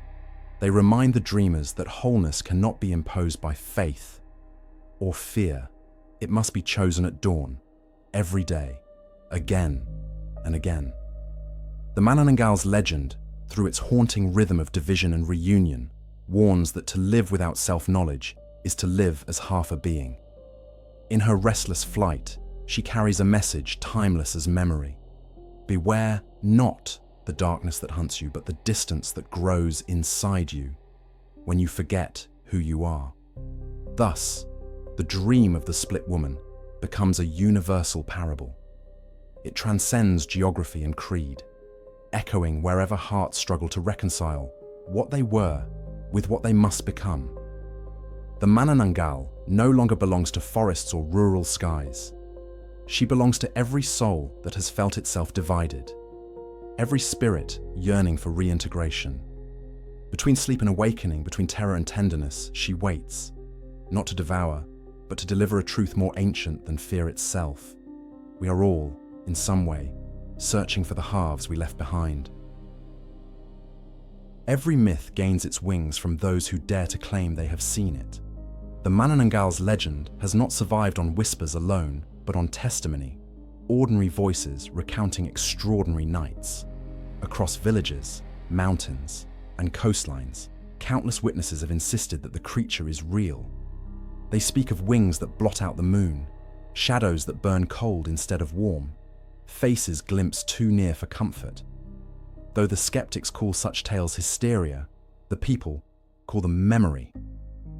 In rural Visayas, there are villages that treat these stories like folklore only until dusk arrives. The people remember the screams of the 1950s when an entire village in Iloilo claimed the Manananggal visited 3 nights in a row. They said she moved with purpose, looking for the house of a pregnant woman. When the villagers gathered to guard the home, they saw an enormous shadow fly overhead, not fast like a bat, but slow, circling deliberately as if studying them. One man, drunk with fear and bravado, threw a flaming torch skyward. It vanished, and the night swallowed its light whole. Witness accounts share a pattern that repeats through generations. First, the air thickens, carrying the faint scent of burning coconuts. Dogs wail long before humans sense anything amiss. Then comes the sound, an erratic beating of air like cloth being torn underwater. Some describe it as a wind too heavy for saya, a rhythm too cruel for wings. What follows is uncertainty, silence or chaos, nothing in between. Survivors rarely agree on what happens next, but all recall the feeling that something ancient has noticed them. Perhaps the most famous of these stories surfaced in the early decades of the 20th century in Capiz, often dubbed the heartland of Aswang lore. Families there told of a woman who could never keep mirrors in her home. Each time she tried, the glass would fog from within, tracing outlines of wings in condensation. One night, neighbors claimed to hear cries and fluttering above her roof. By morning, her house was empty except for a pile of feathers soaked in rainwater. No grave was ever found. Some said she had become one of them, cursed not by malice, but by affliction, her humanity consumed by forces no one could understand. Even modern witnesses continue the tradition. During the 1970s, a group of students in Negros claimed to have encountered a creature while traveling by jeep late at night. They recounted a half-human silhouette flying parallel to their vehicle for nearly a kilometer, its eyes shining faintly red, its torso swaying rhythmically like a pendulum in flight. The driver accelerated, but the figure matched their speed before finally veering into the tree line, vanishing without sound. When they reached the next town, no one laughed. The locals merely handed them salt and said softly, "You have been marked by the wind." In the coastal regions of Bicol, fishermen tell of seeing her reflection in water before a storm.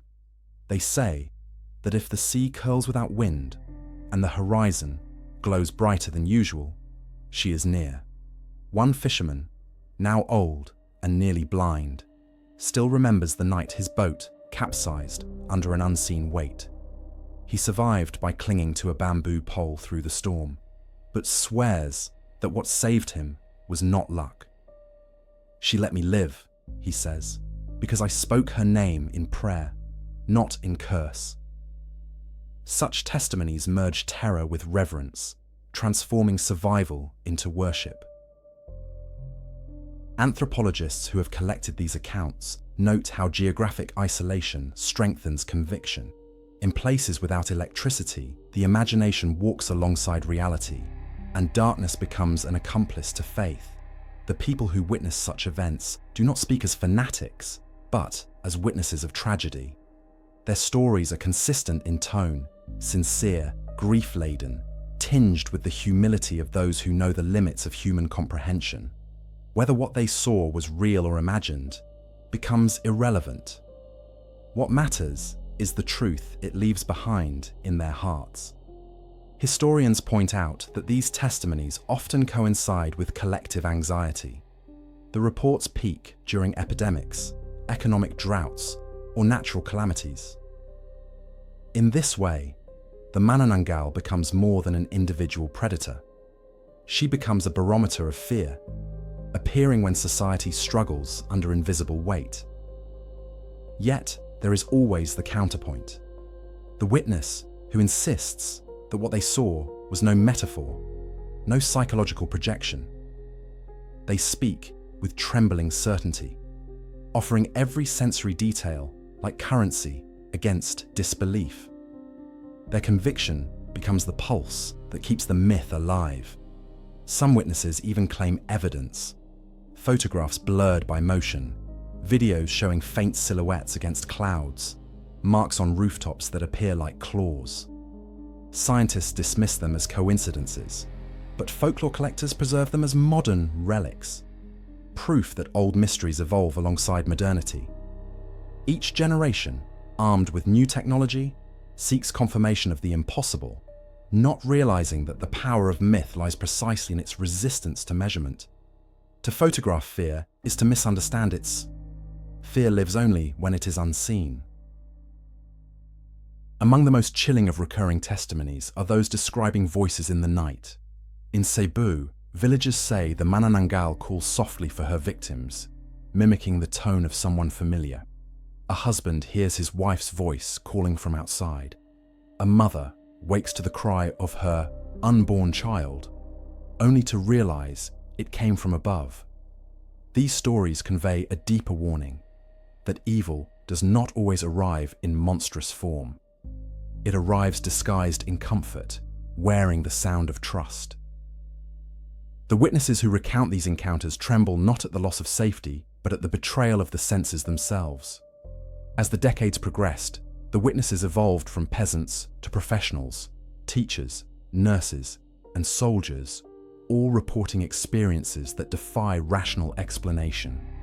In the 1990s, a nurse in a provincial hospital swore she saw a shadow detach from a patient's reflection just before the patient's heart monitor flatlined.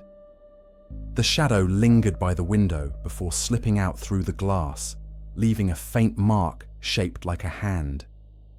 Her colleagues mocked her, but she never worked another night shift after that. The story spread, and soon the hospital chapel became host to nightly prayers against unwanted visitors.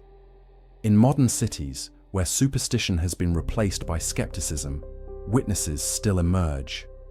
Urban rooftops, neon-lit alleys, and high-rise balconies now serve as the new terrain for sightings.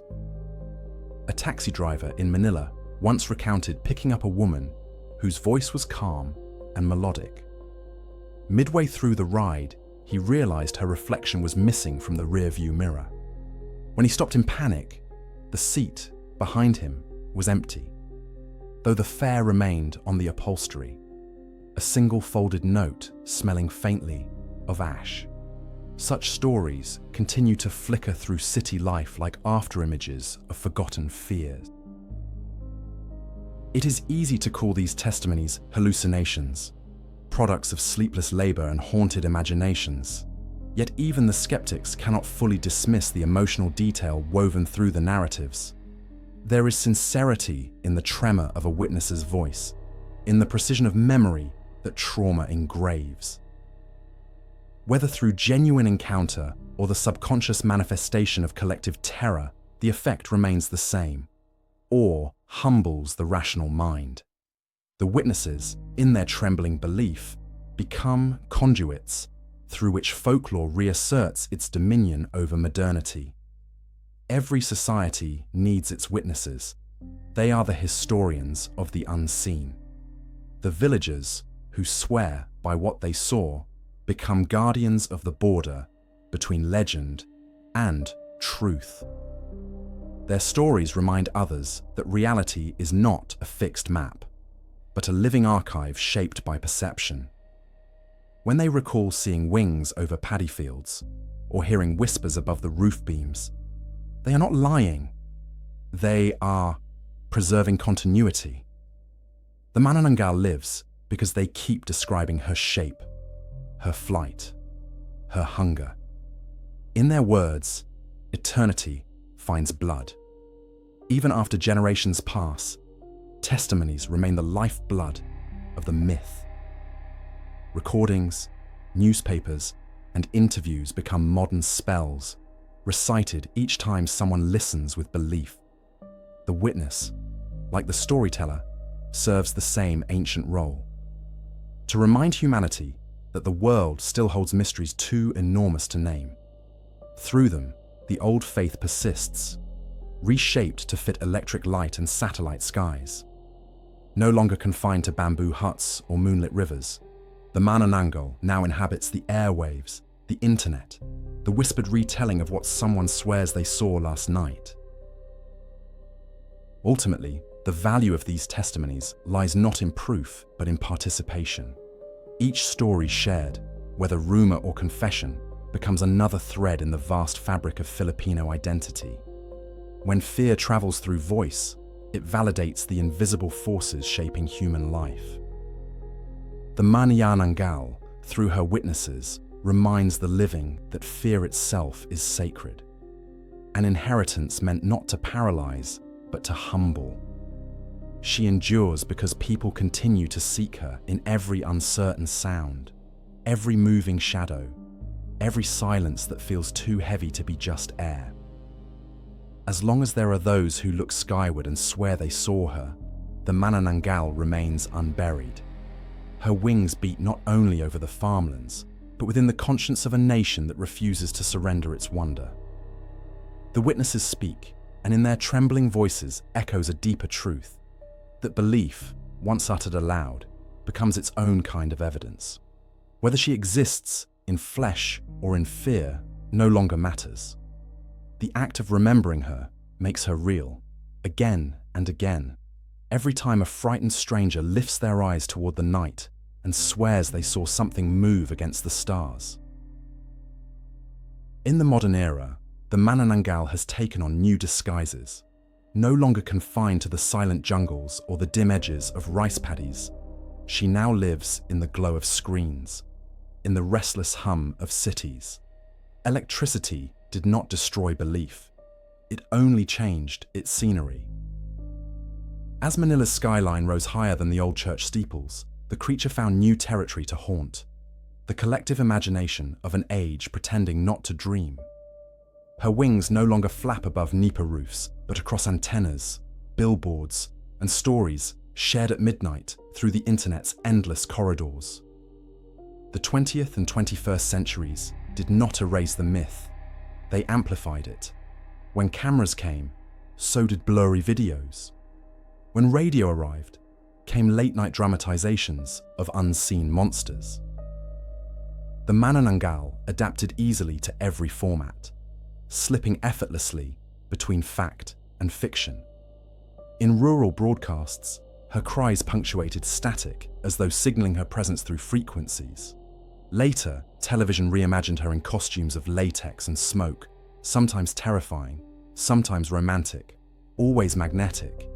She became not merely a haunting, but an identity, an icon for a nation caught between tradition and transformation. The earliest cinematic portrayals in the 1950s were raw and earnest.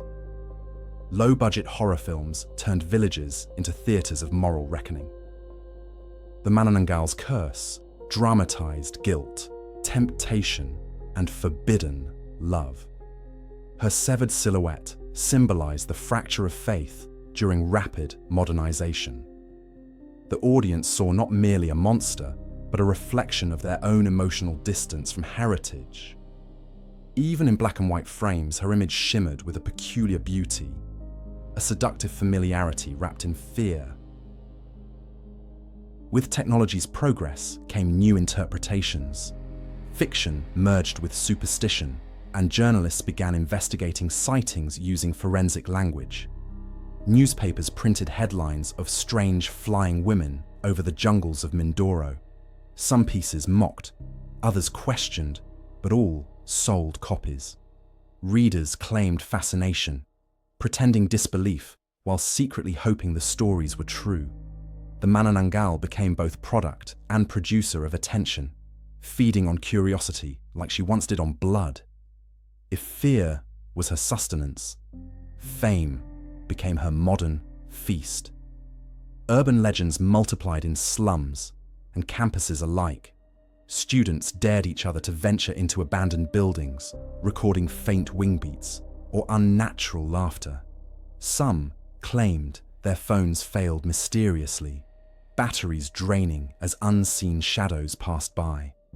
Internet forums shared grainy screenshots with captions that read like warnings from Folklore reborn. The anonymity of digital space turned myth into algorithmic immortality.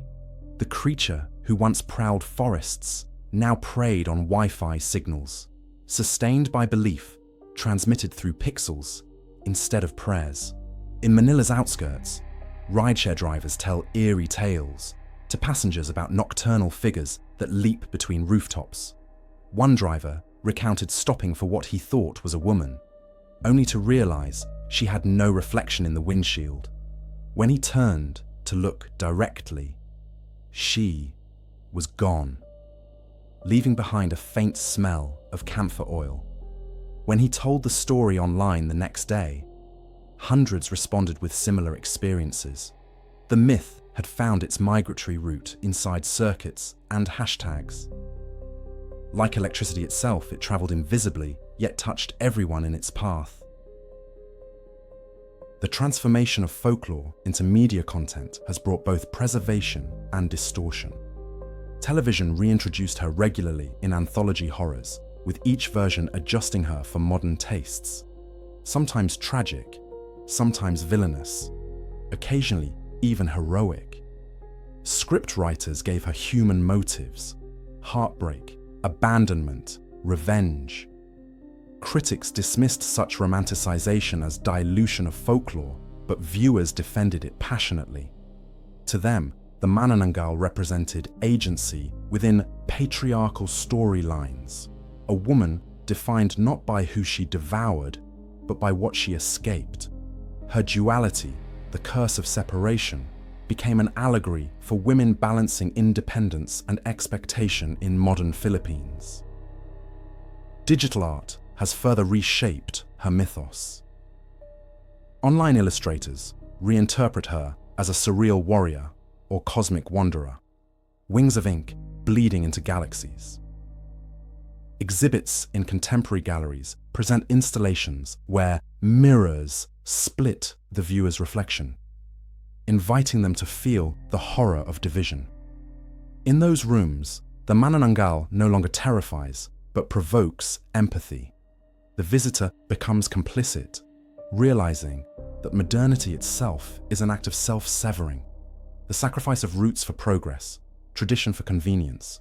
The art world, knowingly or not, mirrors the very curse that folklore warned against centuries ago.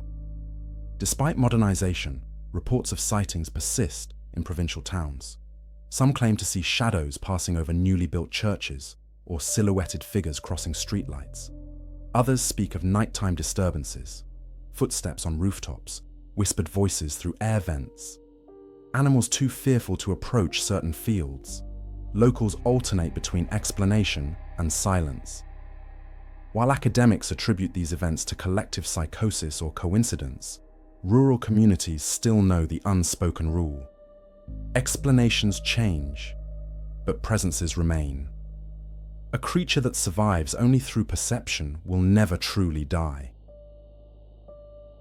Social media has become the new campfire where these legends gather.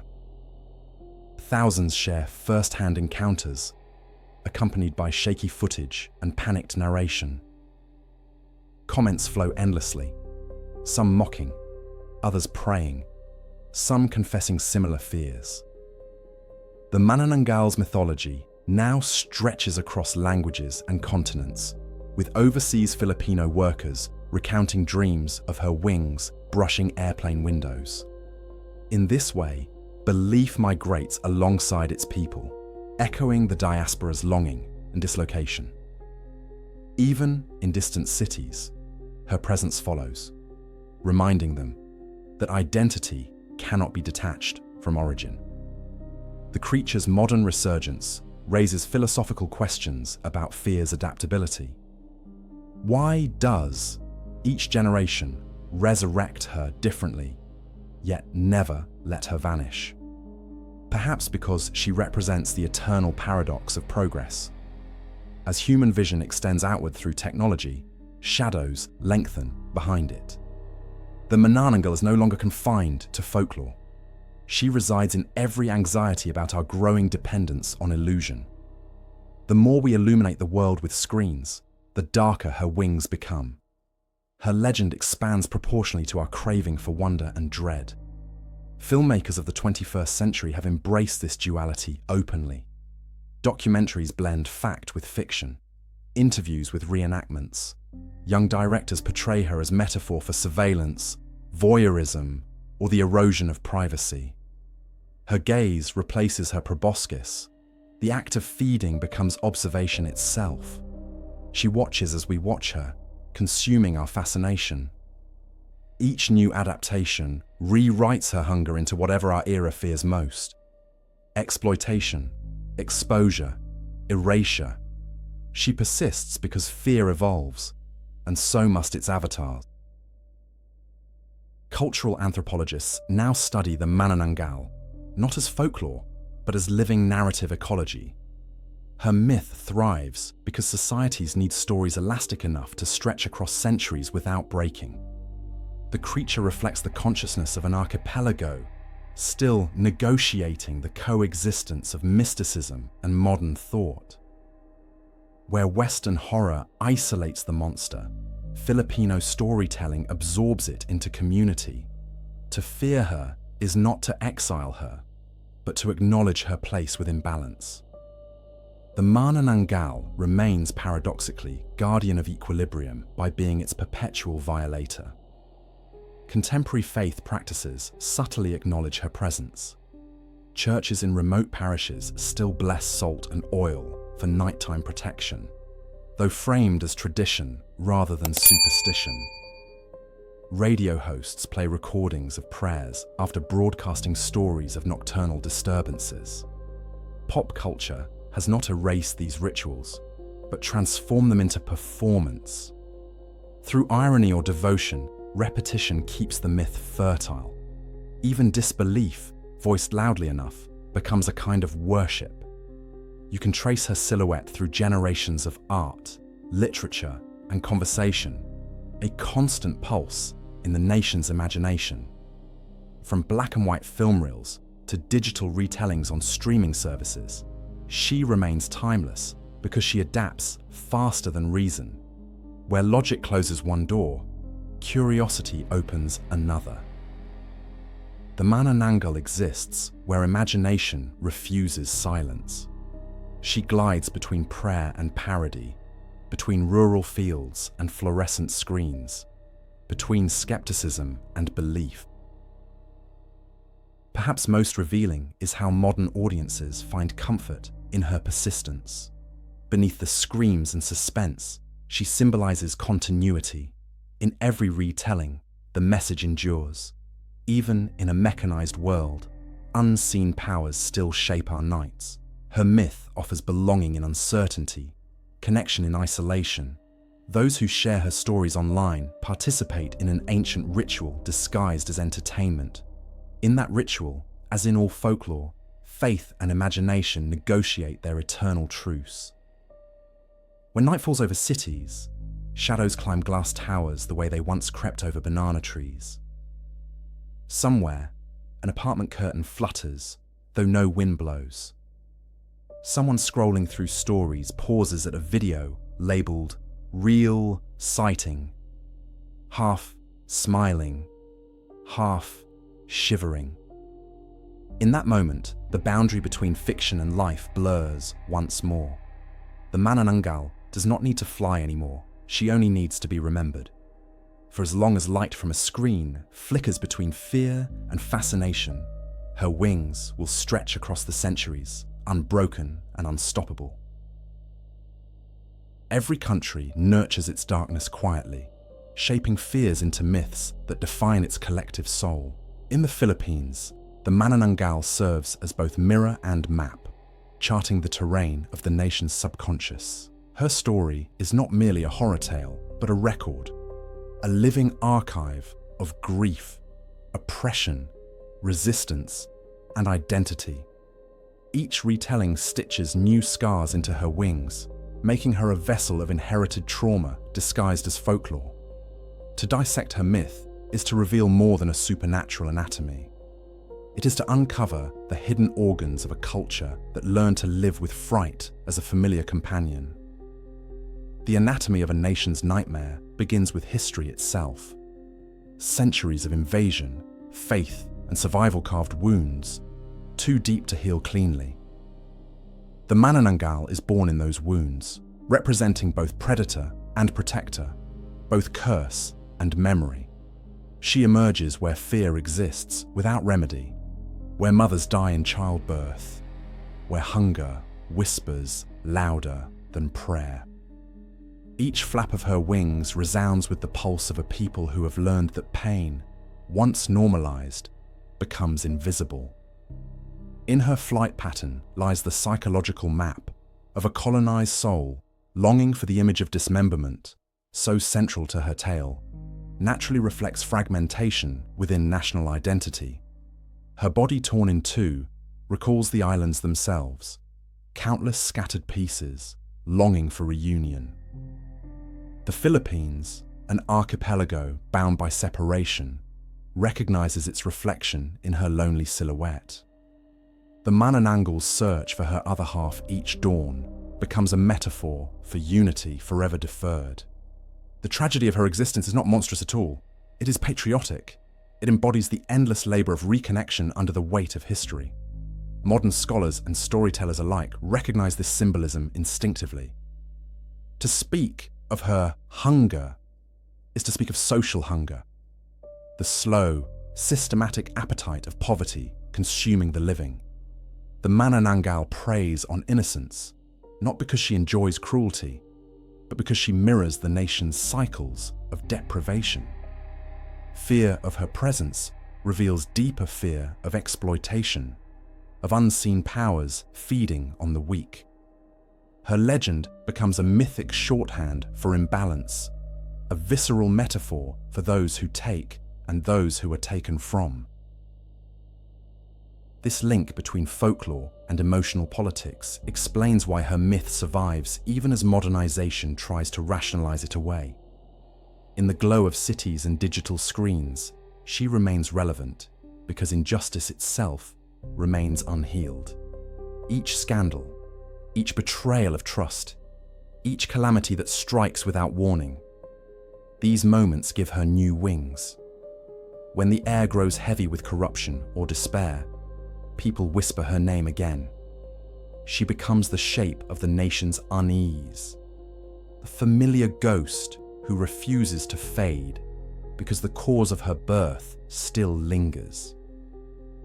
The Manananggal's hunger also carries gendered meaning within this anatomy of fear.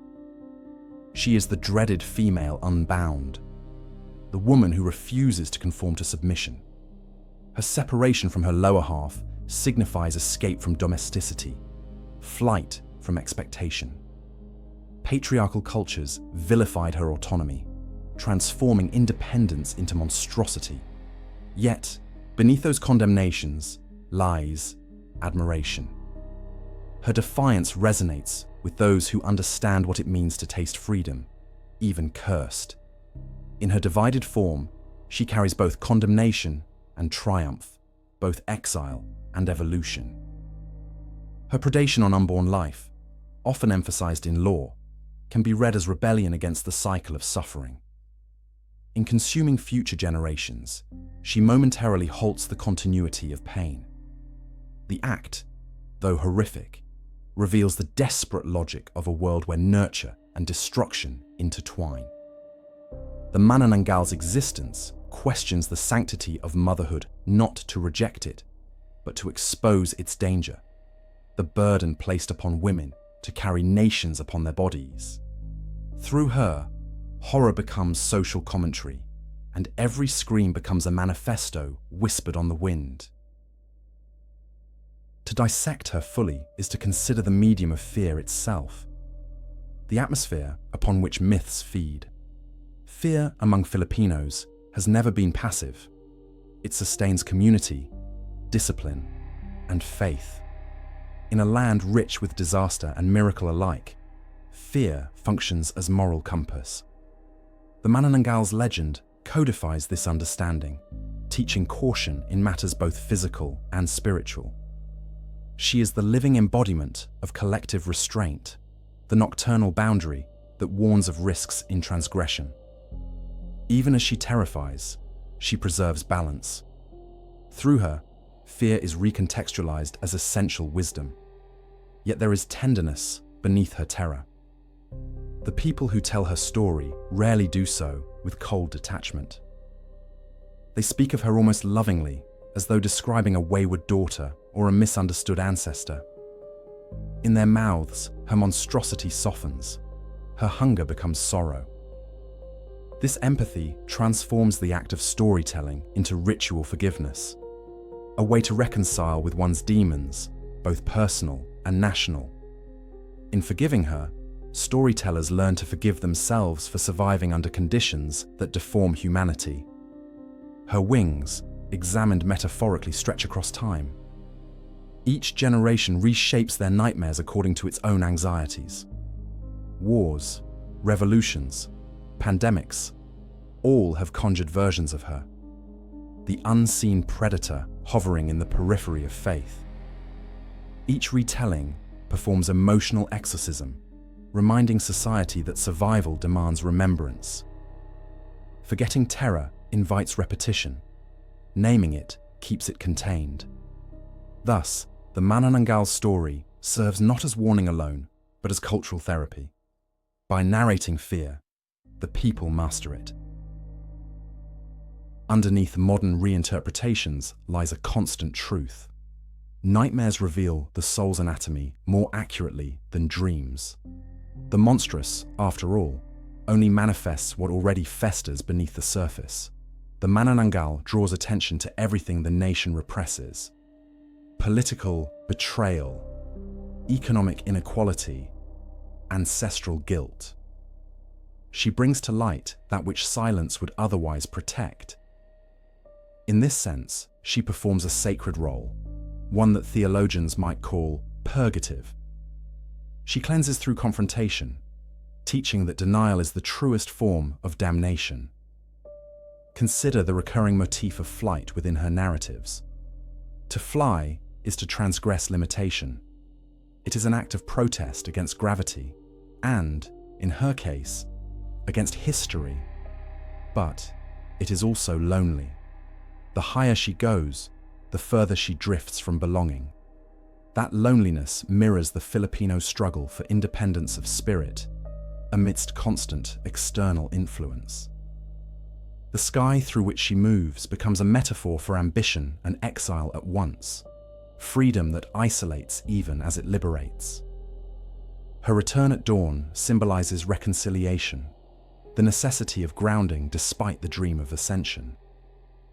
When viewed as a psychological body, the nation reveals organs much like hers: a heart split between love and resentment, a stomach devouring its own hunger, wings torn yet unbroken.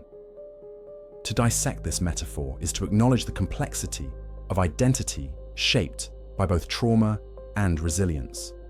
Horror becomes heritage, suffering a strange form of continuity. The Manananggal's anatomy teaches that darkness, far from opposing light, gives it contrast and meaning. Without her, the story of the nation would lack depth and self-awareness. The endurance of her myth also points to the Filipinos' unique capacity for adaptation. While other cultures discard their monsters as childish remnants, the Philippines evolves with them. This coexistence between ancient terror and modern life reflects a psychological maturity, an understanding that to reject the past is to remain haunted. The Manananggal's survival amid skyscrapers and smartphones signifies the endurance of myth as subconscious truth. She lives in both the sacred and the satirical, in horror movies and in quiet prayers whispered by candlelight when typhoons strike. Some argue that she embodies guilt inherited from colonial conversions, a woman punished for ancient wisdom turned taboo. In her, the suppressed healer and the condemned sorceress coexist. This duality transforms her from villain to monument, a figure through which contradictions reconcile. By existing, she resists erasure. By terrifying, she commands remembrance. Through her legend, the colonized reclaim the narrative of power. It is better to be feared for transgression than forgotten for surrender. In the anatomy of nightmares, the pulse of resilience beats strongest. While the Manananggal represents fragmentation, she equally symbolizes regeneration. Each dawn when her halves reunite, she accomplishes what entire societies strive for: reintegration after dismemberment. Her survival testifies to endurance beyond comprehension. Even the sun, her supposed destroyer, cannot fully banish her essence. Daylight merely scatters her shadows into the hearts of those who continue to fear and love her in equal measure. If fear translates the soul's language, then the stories of the Manananggal are poems written in the syntax of survival. They chart the evolution of identity through anguish, revealing not weakness, but endurance disguised as myth. In her anatomy lies proof that what terrifies also teaches, that what divides also defines. The nation that birthed her carries her within, sometimes as curse, sometimes as comfort. She will outlive her storytellers, as all symbols of truth inevitably do. Thus, the Manananggal ceases to be merely creature. She becomes condition, an allegory for a country forever negotiating its balance between shadow and light. To know her is to know the anatomy of collective fear, and in that knowledge lies unexpected peace. For only by gazing into what horrifies us can a people finally see itself whole. Her wings spread not over fields alone, but over conscience, Every heartbeat beneath them echoes the unending truth. Monsters are simply humanity's reflection cast against the night sky, reminding us that to be human is to carry our darkness with grace. There is a moment before sunrise when the world seems to hesitate, uncertain whether it should return to light. In that breathless pause, when the horizon holds its own silence, stories like that of the Manananggal find permanence. They live in the in-between, a place not quite night, not yet day, where belief and fear linger together like smoke after fire. It is said that if the sun ever stopped rising, the Manananggal would finally be free. She waits there on the edge of dawn, in a world that sometimes feels too dark to remember what light means. The legend's endurance reveals something profound about its audience. The people who tell it are not simply preserving a tale of horror, but expressing a philosophy that existence itself is cyclical, that darkness is never fully defeated and never entirely triumphant. The Manananggal's nightly flight mirrors the struggles of an entire culture, suspending between despair and hope, fragmentation and reunion. Each retelling becomes an act of balance. To speak of her is to remember that fear also guards the soul's gates, teaching reverence through unease. Dawn has always been the creature's deadline and humanity's hope. Yet there are times in life when dawn feels delayed, when faith falters and the world seems stuck in endless midnight. These are the moments when the legend transforms from superstition into metaphor. The Manananggal's plight becomes our own, a longing for redemption that never quite arrives, a desire for healing postponed by history, a hunger to be whole again before light reclaims us. The myth whispers that even in such darkness, one must keep searching for the body one has lost. Every time the story is told, the boundary between myth and reality grows softer. In faraway cities, people repeat the tale half ironically, yet a trace of seriousness remains. Perhaps it endures because it answers something universal within human, the need to give form to the invisible. The Manananggal reminds listeners that some parts of life cannot be tamed or explained, that chaos is not an enemy but a teacher. When dawn hesitates, it is not failure, it is instruction. It tells us that light means nothing without shadow to measure it against. As centuries advanced and took root, few expected such myths to survive. And yet they do, not as static fossils, but as living reflections. The Manananggal now thrives wherever humanity's contradictions gather, in art that questions morality, in songs that explore loneliness, in movements that seek liberation from imposed rules. She has become a language for rebellion and introspection alike. Her story's persistence reveals that progress does not erase the primal, it redefines it. To evolve is to reimagine our own ghosts, not deny them. In the schoolbooks, the Manananggal now appears beside epics and heroes, an emblem of cultural identity reclaimed from fear. Educators discuss her not as a warning to children, but as an artifact of collective psychology. Yet within those polished pages, her wild essence still hums quietly. Between lines of scholarly analysis, the wings stir again, restless and unrepentant. She remains untamed, even in moral footnotes. For as long as a name can be whispered in darkness, the creature refuses to be contained by logic or lecture. Dawn, the supposed destroyer of her kind, also symbolizes forgiveness. The rising sun in each story does not kill, but transforms her, a cycle of dismemberment and reunion written across time. Humanity, too, undergoes this rhythm daily.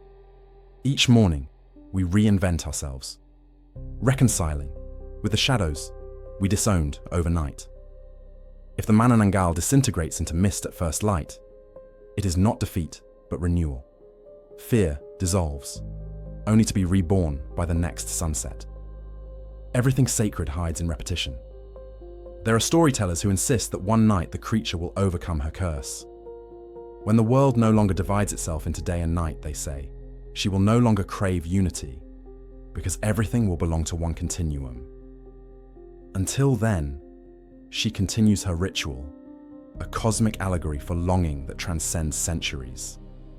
Her wings symbolize liberation, yet she is bound by the need to return. Her torment is our recognition that freedom without belonging is isolation, and belonging without freedom is another cage. Folklore scholars describe the Manananggal as a cultural vessel carrying myth through social evolution. But to the people who whisper her name into the wind, she is more than metaphor. She is presence. She bridges the tangible and intangible, embodying the porous of the Filipino worldview, where spirits converse with humanity and stories shape truth. Her existence, neither divine nor damned, inhabits the same ambiguity as faith itself. In believing her possible, people confess that reality must always leave room for wonder. Imagine this final image, the horizon stained in gold, the last fragments of night retreating. Somewhere, above the forests or between skyscrapers, the Manananggal searches desperately for her lower half. The world slowly breathes again. Roosters call, fires die, and ordinary life resumes.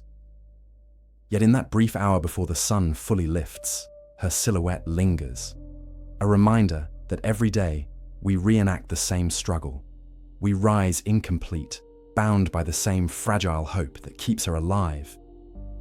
The dream of returning to wholeness just before the light erases our wings. Those who once feared her now keep her as symbol and superstition both. They light candles, not to repel her, but to acknowledge her. The wax melts quietly, like the passing of time. Smoke curls upward to join the dawn. Within that gesture lies reconciliation between what haunts and what protects.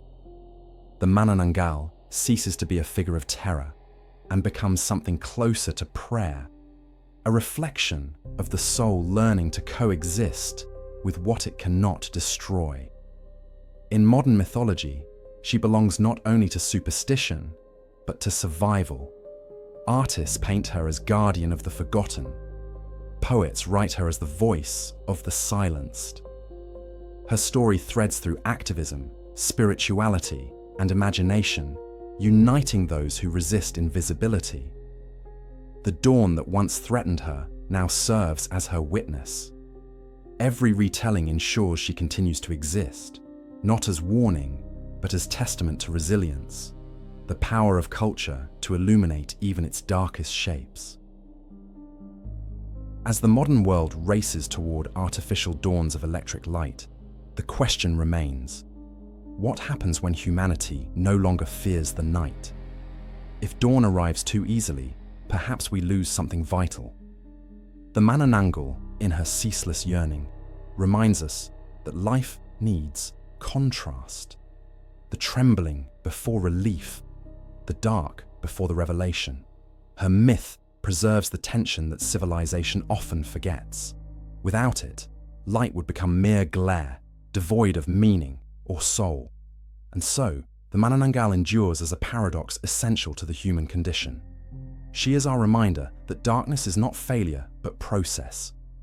Empires rise, faiths evolve, cities expand, but the same old fear hums beneath everything. The fear of being divided and left unwhole. Yet that fear, embraced, becomes wisdom.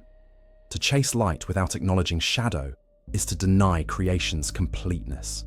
The Manananggal, though cursed by separation, embodies the courage to move between realms, to exist where contradictions breathe together.